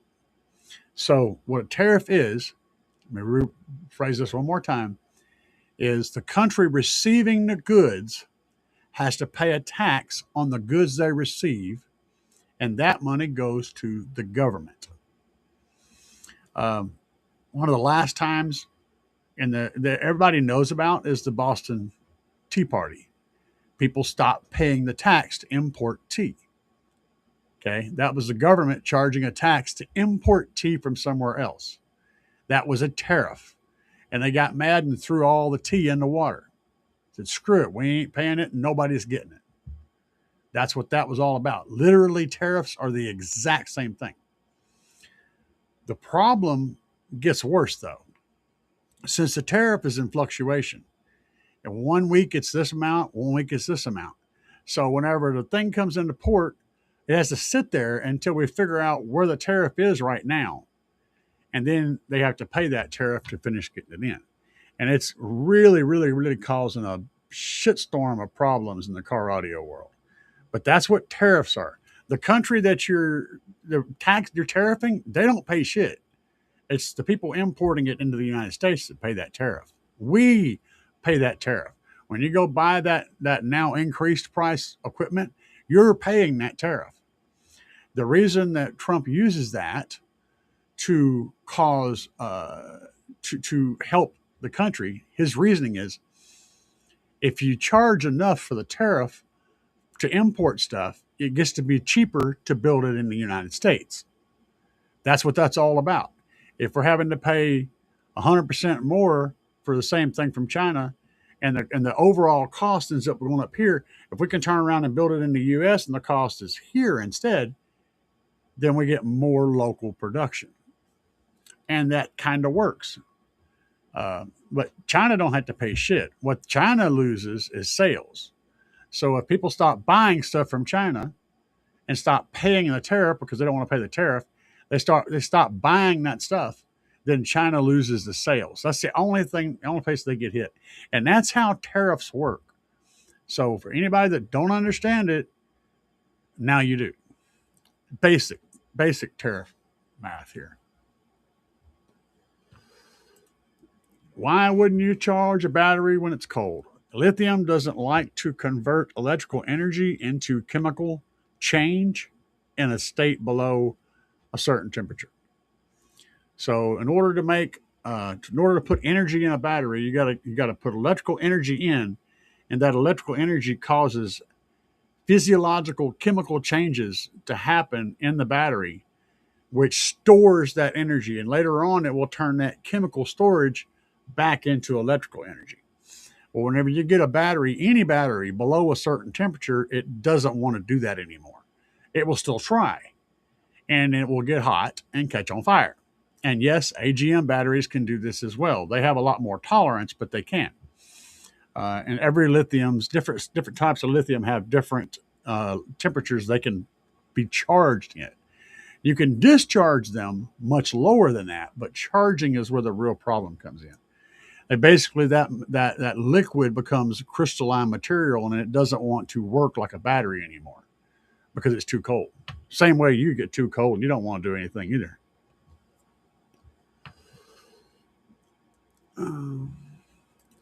Absolutely. Trunk full of lithium. Hell yeah. Get a trunk full of lithium. Yeah, just pay attention to what you're getting. That's the key.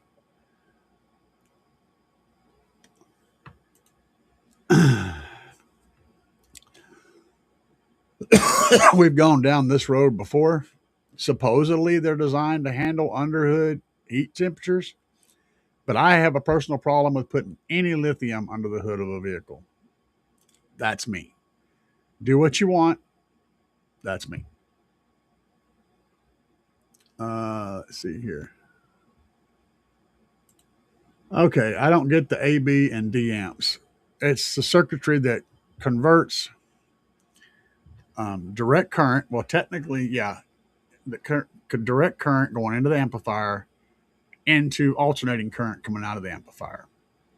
Uh, Class A, going back, and I'm digging deep into the old noodle here. Class A had a problem with drawing a lot of power even when there was no music playing. It was very clean, but it pulled a lot of current to keep everything hot. Class A and AB was a variant on that was more efficient about not burning up energy as heat and making more of it in the music and turning off the system when in between notes so it wasn't pulling as much current. And class D is way better at doing that. It's basically it's only active whenever it's producing a note, and then it goes over to an inactive state. Very fast switching technology. The original Class D amplifiers were much slower with that switching technology, so they would turn the light switch on and off, but they were doing it so slow that you could actually hear that happening in the music. You could hear that switch turning on and off. Uh, and so it was only really good for a bass amp where the frequencies were fairly low, so it didn't really show up as much. And a Class D mids and highs amps sounded like hot garbage. But then they got better and better at it now to the point where the switching technology is so fast that you don't hear it anymore. And a Class D amplifier is going to sound exactly the same as a Class AB. The big difference now is the Class AB amp is going to be larger and it's going to be less efficient. It's going to make a lot more heat and it's not going to be as efficient. The Class D amplifier is going to be much smaller and much more efficient, giving you much more of the power you're putting into it back as music. That's the differences for the basic person to understand. The technology that makes that happen is a lot more intricate, but that's the basic idea.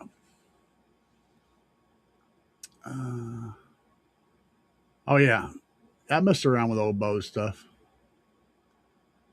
Yes, Shadow. I started at like seven something, but it's okay. And I told you guys in my last show last week that I was last Friday actually that I was going to be starting at 7 from this point forward and not going to be doing a regular Sunday show anymore because I have some Sundays I just don't feel like it. I'm too tired. And we're going to do it on Friday, but we're going to do it at an earlier time. I'm going to probably start pretty consistently around 7 p.m. on Friday, every Friday, Central Time, 2 hours ago, if you will. And that's how we're going to move forward. I'm going to have some random lives that will come up at different times, maybe a Sunday live every now and then, but not a consistent Sunday live. The only show that's going to be locked in every week is the Friday show for now. T. Corley, if I was going to do an SQ build sub wise, I'd probably do JL subs. Yes. And it depending on exactly what you're doing, because SQ build, you can get a solid SQ build using any subwoofer. I mean, it doesn't matter. I mean, as long as it's in the right box and it's getting the correct signal and everything, and it's not like broken, it's going to produce bass, and you can get that mix right. The box is more important than the subwoofer is, and the box and the tuning of everything. But you can't go wrong with a JL sub. They're good subs. They're just priced pretty high compared to what you could get that was virtually identical for a fourth of the price. So, except for the flat subs, those flat subs are freaking amazing.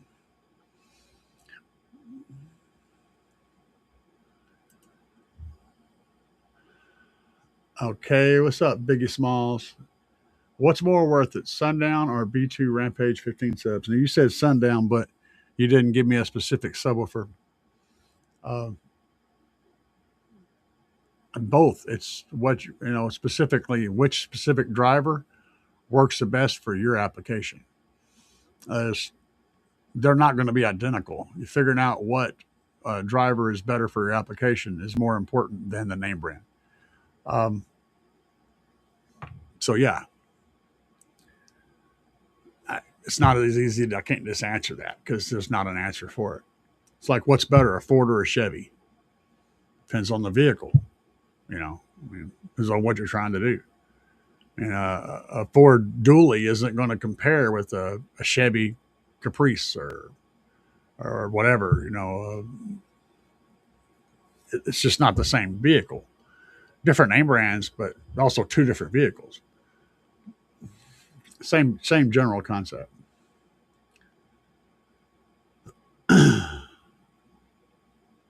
So I've been doing wrong is mixing subsizes.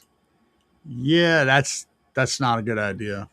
You can get away with it as long as they're in different enclosures, but and you can also tune it so that one sub plays a different frequency range than the other, and so they're not fighting each other at the same time. But that gets tricky, and it's a good time to learn that stuff when you're young and you got this stuff. Learn it. Play around with those, mixing those two sizes. As long as they're not in the same enclosure, you can do a lot, and positioning them in different places in the room. So here, I'll give you a tip, Joe, Daddy. I'll give you a tip. So let me think about how this works first. I want to make sure I'm giving you good information. There's a thing on the internet. Just if you Google subwoofer crawl, um, you learn about this. But essentially, it's about sub placement in a space, right? And if you put the sub in the center of the room, right in the middle of your room, and then crawl around your room and find the spot where it sounds the loudest at, where that sub is really hammering. It's going to probably be a corner. But crawl around the room until you find the loudest spot. When you find that spot, then go back and put the sub in that spot. Now, if you go back to the center of the room, you should get really good bass response there. And when I say the center of the room, what I mean is where you sit or lay or whatever when you're enjoying music. Put the sub in that location and then crawl around the room until you find a spot where it sounds the loudest. Then move the sub from that location to that new spot and then go back to your location. You should get really good bass response. Um, let's see here.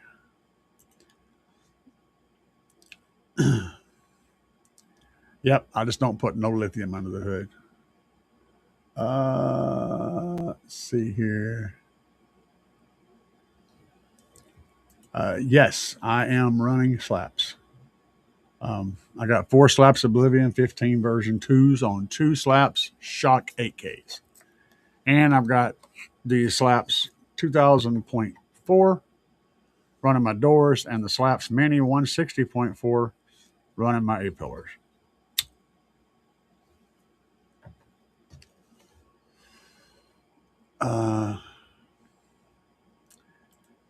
So Banshee. On two-way doors with DSP, would you do 8s plus tweeters or 6.5 plus tweeters? I like running larger mid ranges. Um, Either will work if you're not planning on doing mid bass, if you're just trying to keep the pitch up. But I find that the larger cone tends to give the vocal area a lot more authority and a lot more flexibility. It doesn't sound thin. So you can get away with running like a 3.5 on that range, on that straight mid range. But it won't sound the same as running like an 8 or a 10 on those same frequencies. You're going to get a more rounded, full sound out of it. Even if they're both crossed over in the same spot, they don't sound the same. So that's my personal input on that. More importantly is making sure that you get the back of the speaker closed off so that it's not, the sound from the back of the speaker is not coming around and interfering with the front. That's going to be more significant than the cone size. Also, having it be nice and dead and solid so there's nothing rattling or moving around. And having some sort of tunnel that the sound can go through to get into the cabin. So if you've got a speaker mounted on the door frame, and then you've got your panel over it with like holes for the sound to get through, connecting those two with some kind of ring or foam or something like that, so that that sound doesn't go sideways, it goes straight out the hole. That's a thing too. Now I got around that by using custom speaker pods from customspeakerpods.com to mount my subs in, my speakers in. Back in the day, I did two different ones and they worked fine. And I have a discount code. If you go over there, use CAE to save 10% off whatever you buy. But I ended up building custom pods because I wanted to run tins and tweeters in my doors. So I built my doors custom. And that's where we all start, man. But at least you got the internet. Back when I was your age, there wasn't no internet. 04 cab, City Cab, Chevy Silverado, 215, Slaps Oblivion, or Smackdown. If you have the option and the money, Smackdowns, because they're stronger. I'm running the Oblivions. I have no problem with them. I'm putting 4,000 watts on each one, and they're doing the thing. They're shaking the world. But the only reason I'm running the Oblivions is because it's more of a budget brand. It's more of a budget line. And my people, you guys want to see what the budget line can do. I mean, can I run the Smackdowns and do a little more? Probably. But that's not the budget line. And we're trying to get people exposed to what the budget line's capable of. And that's why I run the Oblivions. I could run either one.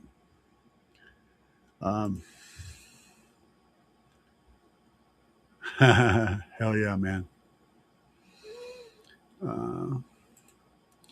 The difference between mid bass and these new 8 PA speakers. Well, you want me to explain the difference between mid bass and a speaker? Okay, so the difference between mid bass and mid, I'm assuming that's what you're actually asking. Mid bass plays lower. It's gonna you can get down into that 60 hertz range, 60, 70 hertz, 80 hertz, down in that range, and play up and have a lot more front fill on your bass. Whereas a mid is typically when crossed over at 100 hertz or higher, maybe 300 or 400 hertz. I've got mids right now that are crossed over at 500 hertz. I use my door speakers to play up to 5. Well, are we crossed over at 5?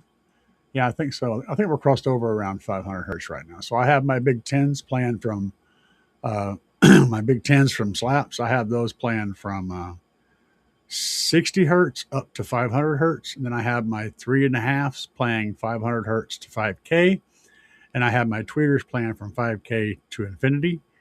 And my subs, of course, are down in the bottom, bringing it up. And I've got a small sub in the front that kind of fills in that gap too.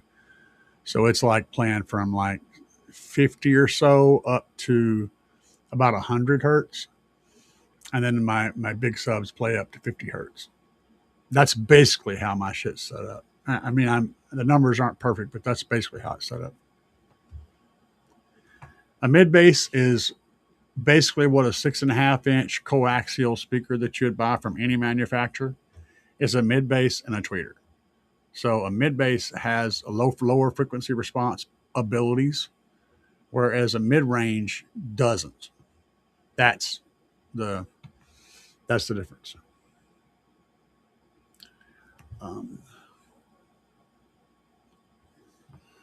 Let's see here.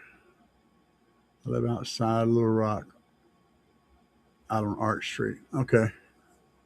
Yeah, everybody lives a little outside of Little Rock. That's why it's expensive, like Sherwood and Maumelle and all those places. I'm talking about T. Corley's response here. Yes, they are, Texas.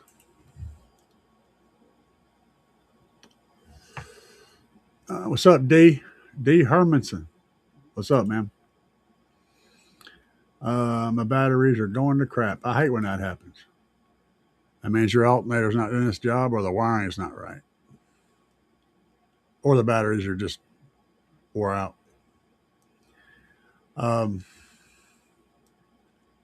PPI. Oh man, T. Corley, you're gonna get it. You're gonna get El Fuego all hot and bothered talking about PPI and stuff. Uh, Running a slaps 8K. Ah, I haven't had that problem, especially comparing them to something like tar amps. But power is power, man. They make it. They're not as bad as Scar for. Oh my God, Scar is horrible. Power and tar amps pretty bad too. Uh, you're in Missouri. Did you ever see? No, unfortunately, no, I did not. Paying for Chinesium. Real good amp. Still impressed. A year later. Hell yeah. Okay, here you finish this statement. Did you ever see the Dacia subs? This was in the early 2000s. There was a van up there called Big Jim. Never saw it, man. Sorry. Uh, the early 2000s, I wasn't in Springfield at that time. I was in Conway, Arkansas, managing a Wendy's. That's back when my mom passed away. You know what's crazy, man, is I was on duty that night working the Wendy's at Maumelle, actually, if you're familiar with that. And no, I wasn't. I was working in Conway at that time. I was working the one over by Walmart, the Wendy's over there by the Walmart. Store 510, I believe it was. Now I think about it. Well, I remember that. I don't know. My mom was in the hospital and she, yeah, I had to go to the hospital and I got back. She just passed away while I was at the hospital. And I was back at work the next day, man. I worked through Christmas and all that shit. That was rough. But yeah, that's where I was at in the 2000s, early 2000s. Uh, um, I mean, yeah, it's all about money, man. Exactly. Yeah. What he says right here. Exactly. Which, man, what do you want? You want to pay, the extra money for that sundown name to be on there? I mean, it's up to you. The thing is, too, the Slaps 8K is the same topography, but the components are actually better.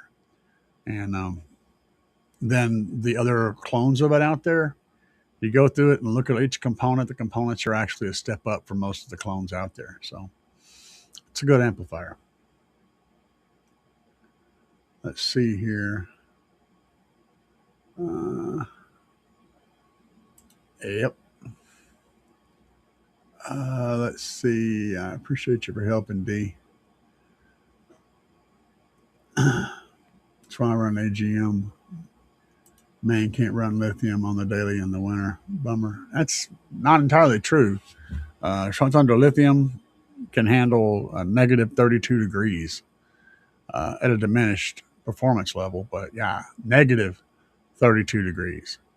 So that's, 64 degrees below freezing, just to make sure that that's perfectly clear. Um, the version 2s and version 3s will go that low. So they can take quite a bit of cold. And I'm sorry, but if it's negative 32 degrees, I'm not going outside. Screw you all. I ain't going to work. I ain't going nowhere. I just ain't going. Um,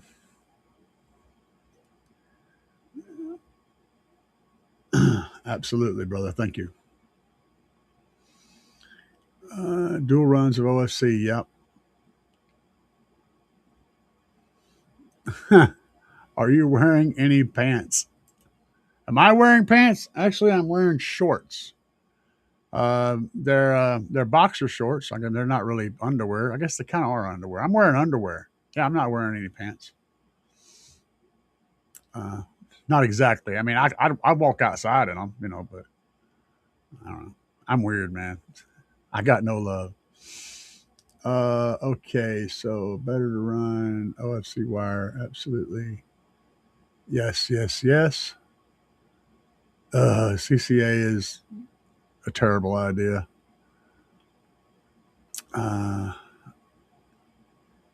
Power 800 watts. I'm trying to follow this conversation and looking for any questions that aren't being currently addressed.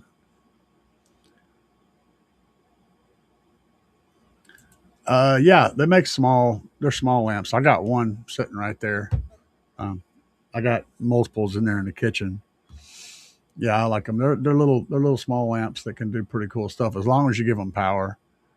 You really want like a 20-volt power supply that's got like a 8 or 10 amps output to get the most out of them. But yeah, they'll run on 12 volts as long as you got the amperage. Uh,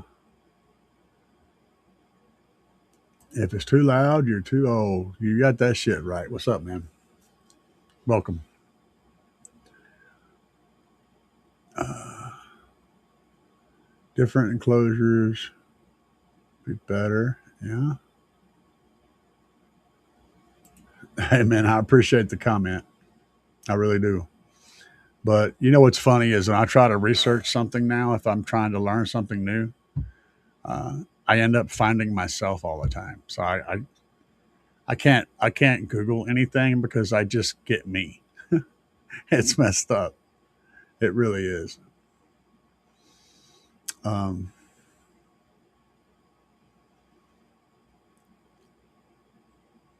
let's see here. You're very welcome. 2000.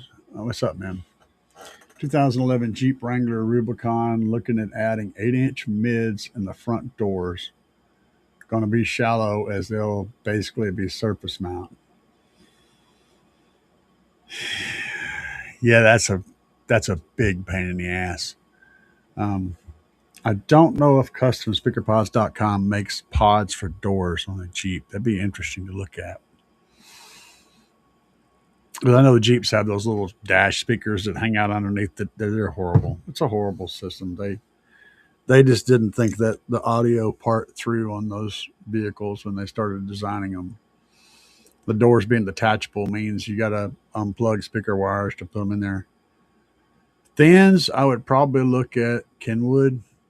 I think Kenwood actually makes a real good thin driver, and I might check into Kicker also. If I'm not mistaken, Kicker makes something that will work. And you're probably going to want marine rated stuff. So you might look at Gale Force and see if they have a thin driver that could work. Gale Force is really good company that makes really sick sounding freaking marine rated speakers. And when I say marine rated, I mean you can put them underwater, like under the damn water. They'll take that. Um, but I'll be looking at marine rated stuff, regardless of whether you ever run to the top down or whatever, uh, because of just the environment that they're in. Doors are just nasty on speakers, really. Um, and Kicker, Kenwood, and Gale Force all make stuff that might be appropriate for what you're doing. You may also consider using some rings underneath them to pull them out some. You can get 8-inch and 6.5-inch rings, but they have to be plastic rings, not MDF rings. And the place where you'll find those pretty quickly is DS18. And they're going to scoff at the cost of them. So just get your head in the right space before you start looking. But DS18 makes a really good plastic spacer rings. They also have RGB in them and stuff. You can light them up. Kind of cool. Uh, see what else we got here. Space constraints. Orion, Depbots, MTX. Yeah. Of those three, I'd prefer the Orion sound signature better, but I don't think the drivers are what you're looking for. And be warned that a lot of times these drivers will actually have slightly oversized baskets. So a prefab may not fit perfectly, like a prefab ring may not fit perfectly around the driver. The driver may be just a little bit too big. So keep that in mind whenever you're selecting stuff and finding out exactly what the cutout is for it and exactly what the inner diameter of the ring is so that you don't run into that problem.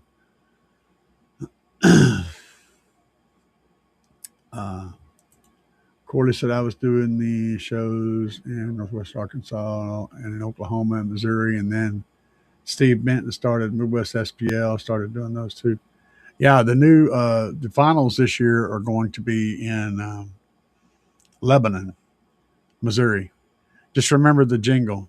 Take a run down to Lebanon, to Ozark Harley Davidson. That was a commercial they played forever. That place is closed, but yeah, Lebanon, Missouri is where the finals are going to be this year, so that'll be cool. I'm going to actually go this year because of that, because it's so close. I'm going to try Trunk Thunder. Yeah, just remember that right now the um, timing is a little wonky because, like I said, we're trying to get product in to where he can ship stuff out. So it may be the middle of January or probably closer to the middle of February before anything comes out. So you may not see anything. It may show out of stock. Once he starts putting it where it's showing in stock again, then you can jump in there and order. Right now, he's got all pre-orders turned off, so we can actually catch up. Um, I mean, it's it's a thing. Just hook the wires up, man. Positive to negative, positive, positive, negative, negative. But again, don't put anything that's not sealed inside your house because it off gases. So it needs to be something that's maintenance free, that has no way to open up the top of the battery and put water in it. It needs to be sealed up. AGM is usually the best choice, and you can do that.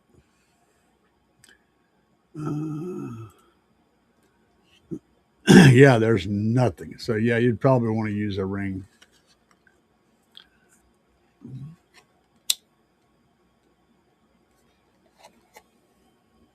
Yep.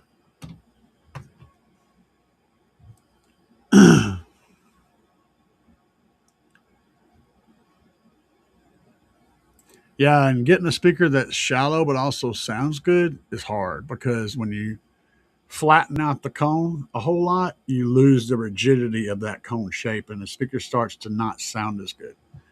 That's why when I specifically told you the ones I told you is because those guys have got good designs that allow for shallow drivers and still have good, solid, rigid cones and good cone control. And that's why I pointed you in those directions.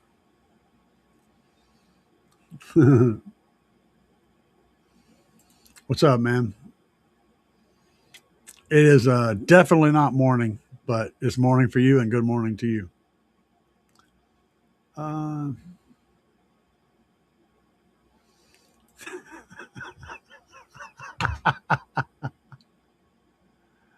oh, I love it. America.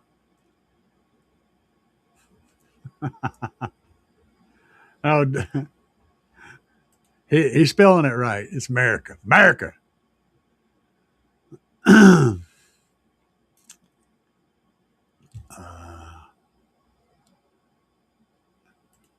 Yeah, look into the Gale Force stuff.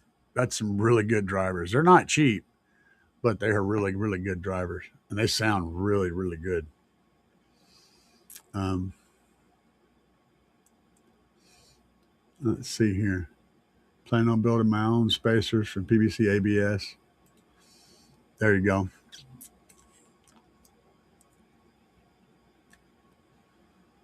Uh, exactly. I'm just going through here reading. I'm trying to catch up. Ah, we have.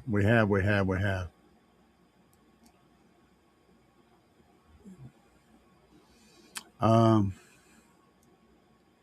we have. So D said, I know you're not supposed to run a slapset K at 0.5, but I love it. Yeah. Again, let me preface this by saying, if you run your slaps Shock 8K at 0.5 ohms and you blow it up, you may or may not be able to get a warranty on that. Okay. And they can tell. However, if you are going to do that, double up your power runs. Use doublers on all your power and ground runs. You're going to need that cooling because you're going to push that amp thermally past where it's designed to work. So running double power runs, double ground runners, the doublers on all of them are a thing you're going to want to do if you want longevity out of it. Can they do it? Yes. Should you do it? You know, I kind of leave that out there. Um, that is correct. Oh my God. Thoughts on older Audi vehicles with the Bang& Olufsen systems? Hey, bro, if it sounds good, run it. I mean, that's you. It's up to your ear. If it sounds good to your ear, rock it. So, and there, I'm going to tell you, if you're looking at an Audi doing anything to that, it's going to suck so bad. So bad. Like they do so many weird things to vehicles. So if it sounds good, just bump it. You know what I'm saying? Because you ain't going to like how much work it takes to change anything in any significant way. It's one rabbit hole that leads to another rabbit hole that leads to another rabbit hole. And you'll, by the time you've done everything, you'll be like, why in the hell didn't I just leave it like it was? That's how that works.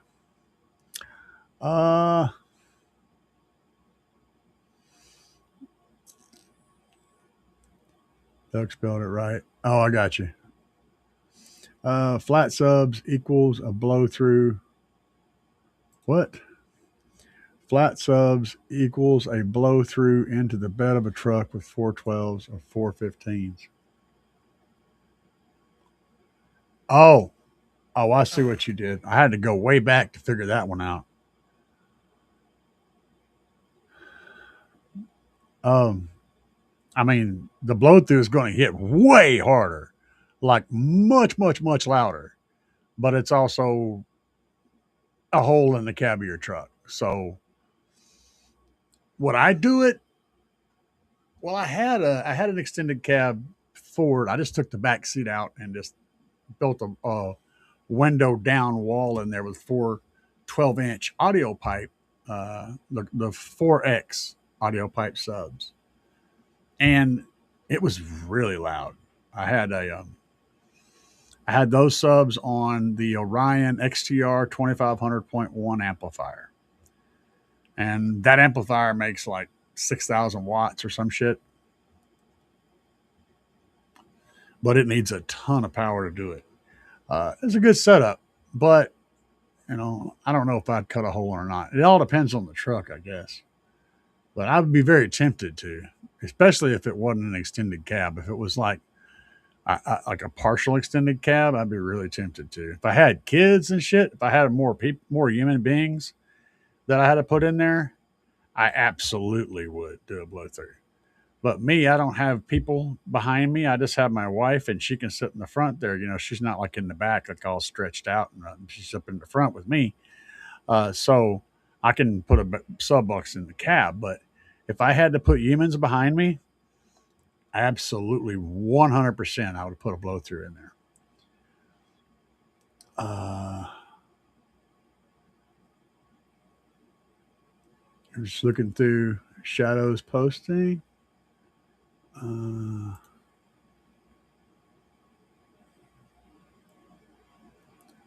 Empty parking lots.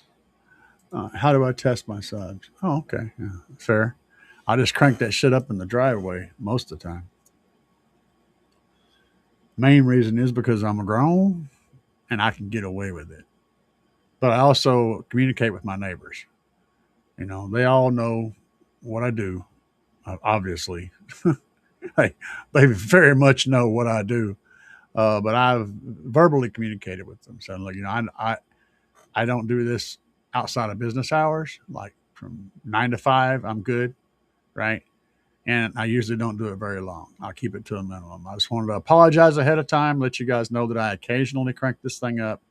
If you hear thunder all of a sudden, it's probably me. Give me a few minutes, it'll probably go away.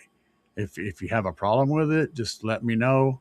I give them my phone number, call me up, and I'll shut it down. You know, just let me know. This is called communication. This is something we learned back in the 70s and the 80s. It doesn't really happen anymore, but that's how I do it. And then, of course, there's empty parking lots, closed down businesses. Like there's a bank down there that's no longer open. I can park in the drive through that bank, and I got a big, huge bank on one side, and I got another building over here.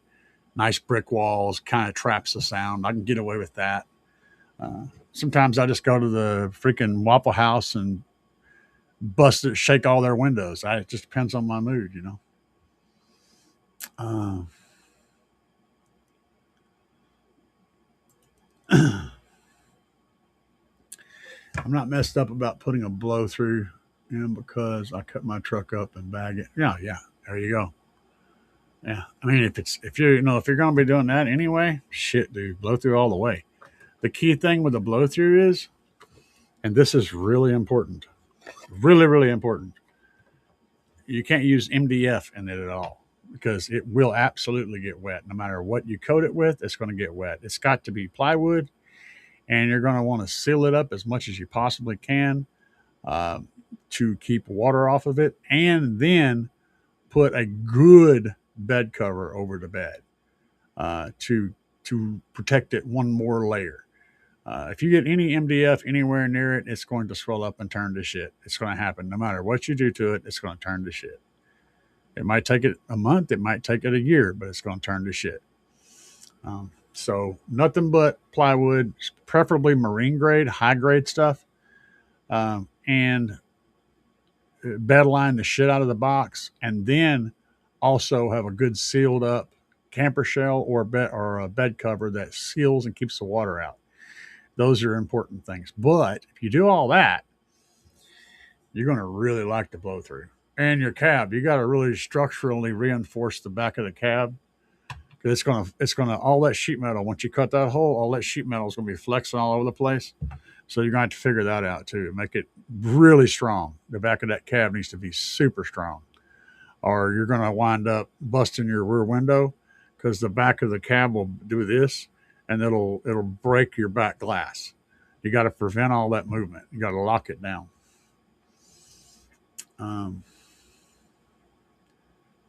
Let's see here.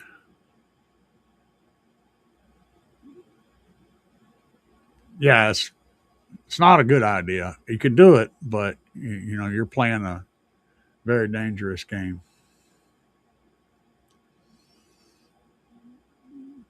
You mean Dynamat? Yes, but you're going to want more than that. You're going to want to put like structure. Like you got the bed, and then you've got the cab outer shell, and then sometimes you have a cab inner shell. So you got three layers of metal that are just going to come to an end and be here, here, and here, and you've got to stop them from moving around. So you're going to want to put.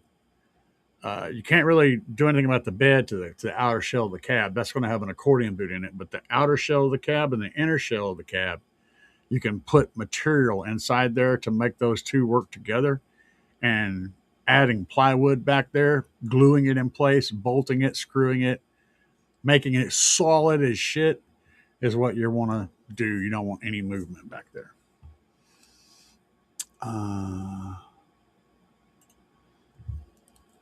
Custom boxes out of Texas. No, I have not. Sounds cool. Uh,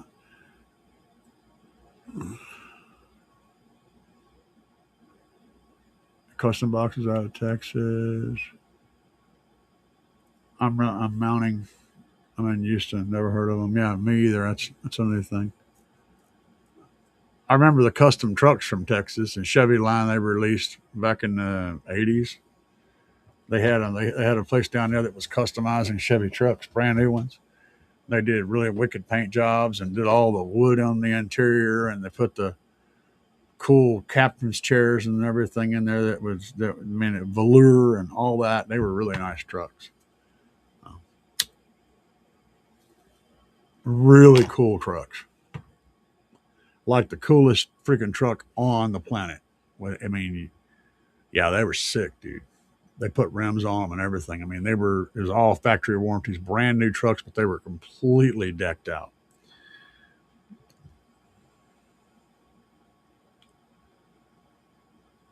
Could I show you? It's not complicated. You're making it complicated, man. And I don't have the ability to show you anything right now. But it's not hard. It's just simple. Just pretend like this is an amplifier, right? So this is a voltmeter, but we're pretending it's a little amplifier.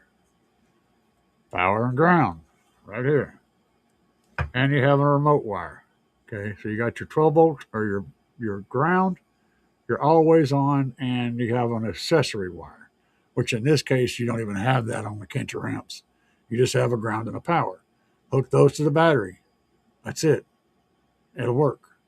You hook the battery charger up or the power supply up to the battery the same way you hook this up.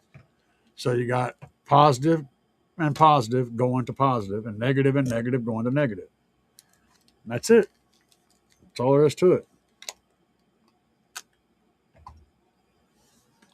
You're making it complicated, man. It's all right, though.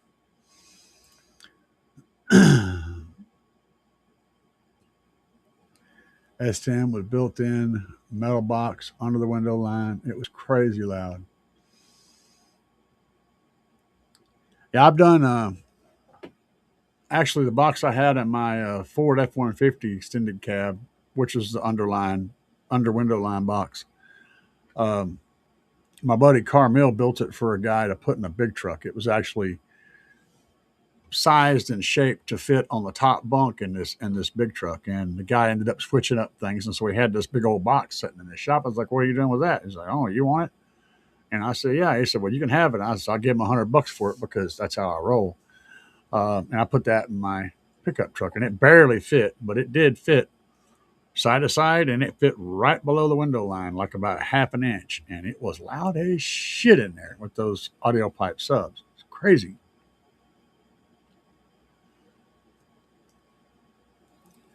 All right, guys, I am going to be checking the hell out. I'm tired. And you don't start no fires. And I appreciate you guys for stopping in. We had a lot of fun tonight, and I got a lot of work to do on this song, and I got to eat. I ain't eaten nothing yet. So I got to eat and do all that. But you guys have been wonderful, and I'll see you guys next Friday. And you know what? Let's get the Doug out of here.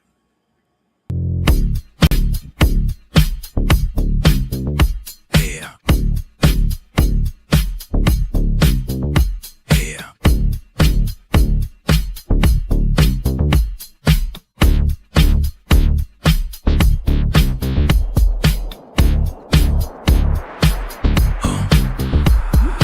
Out here banging up and down the street, slamming it to the ground.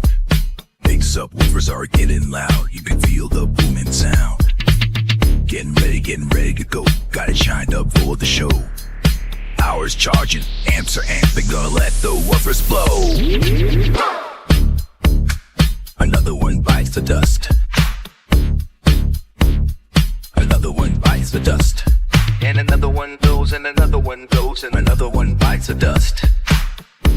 We got more at home. Another one bites the dust.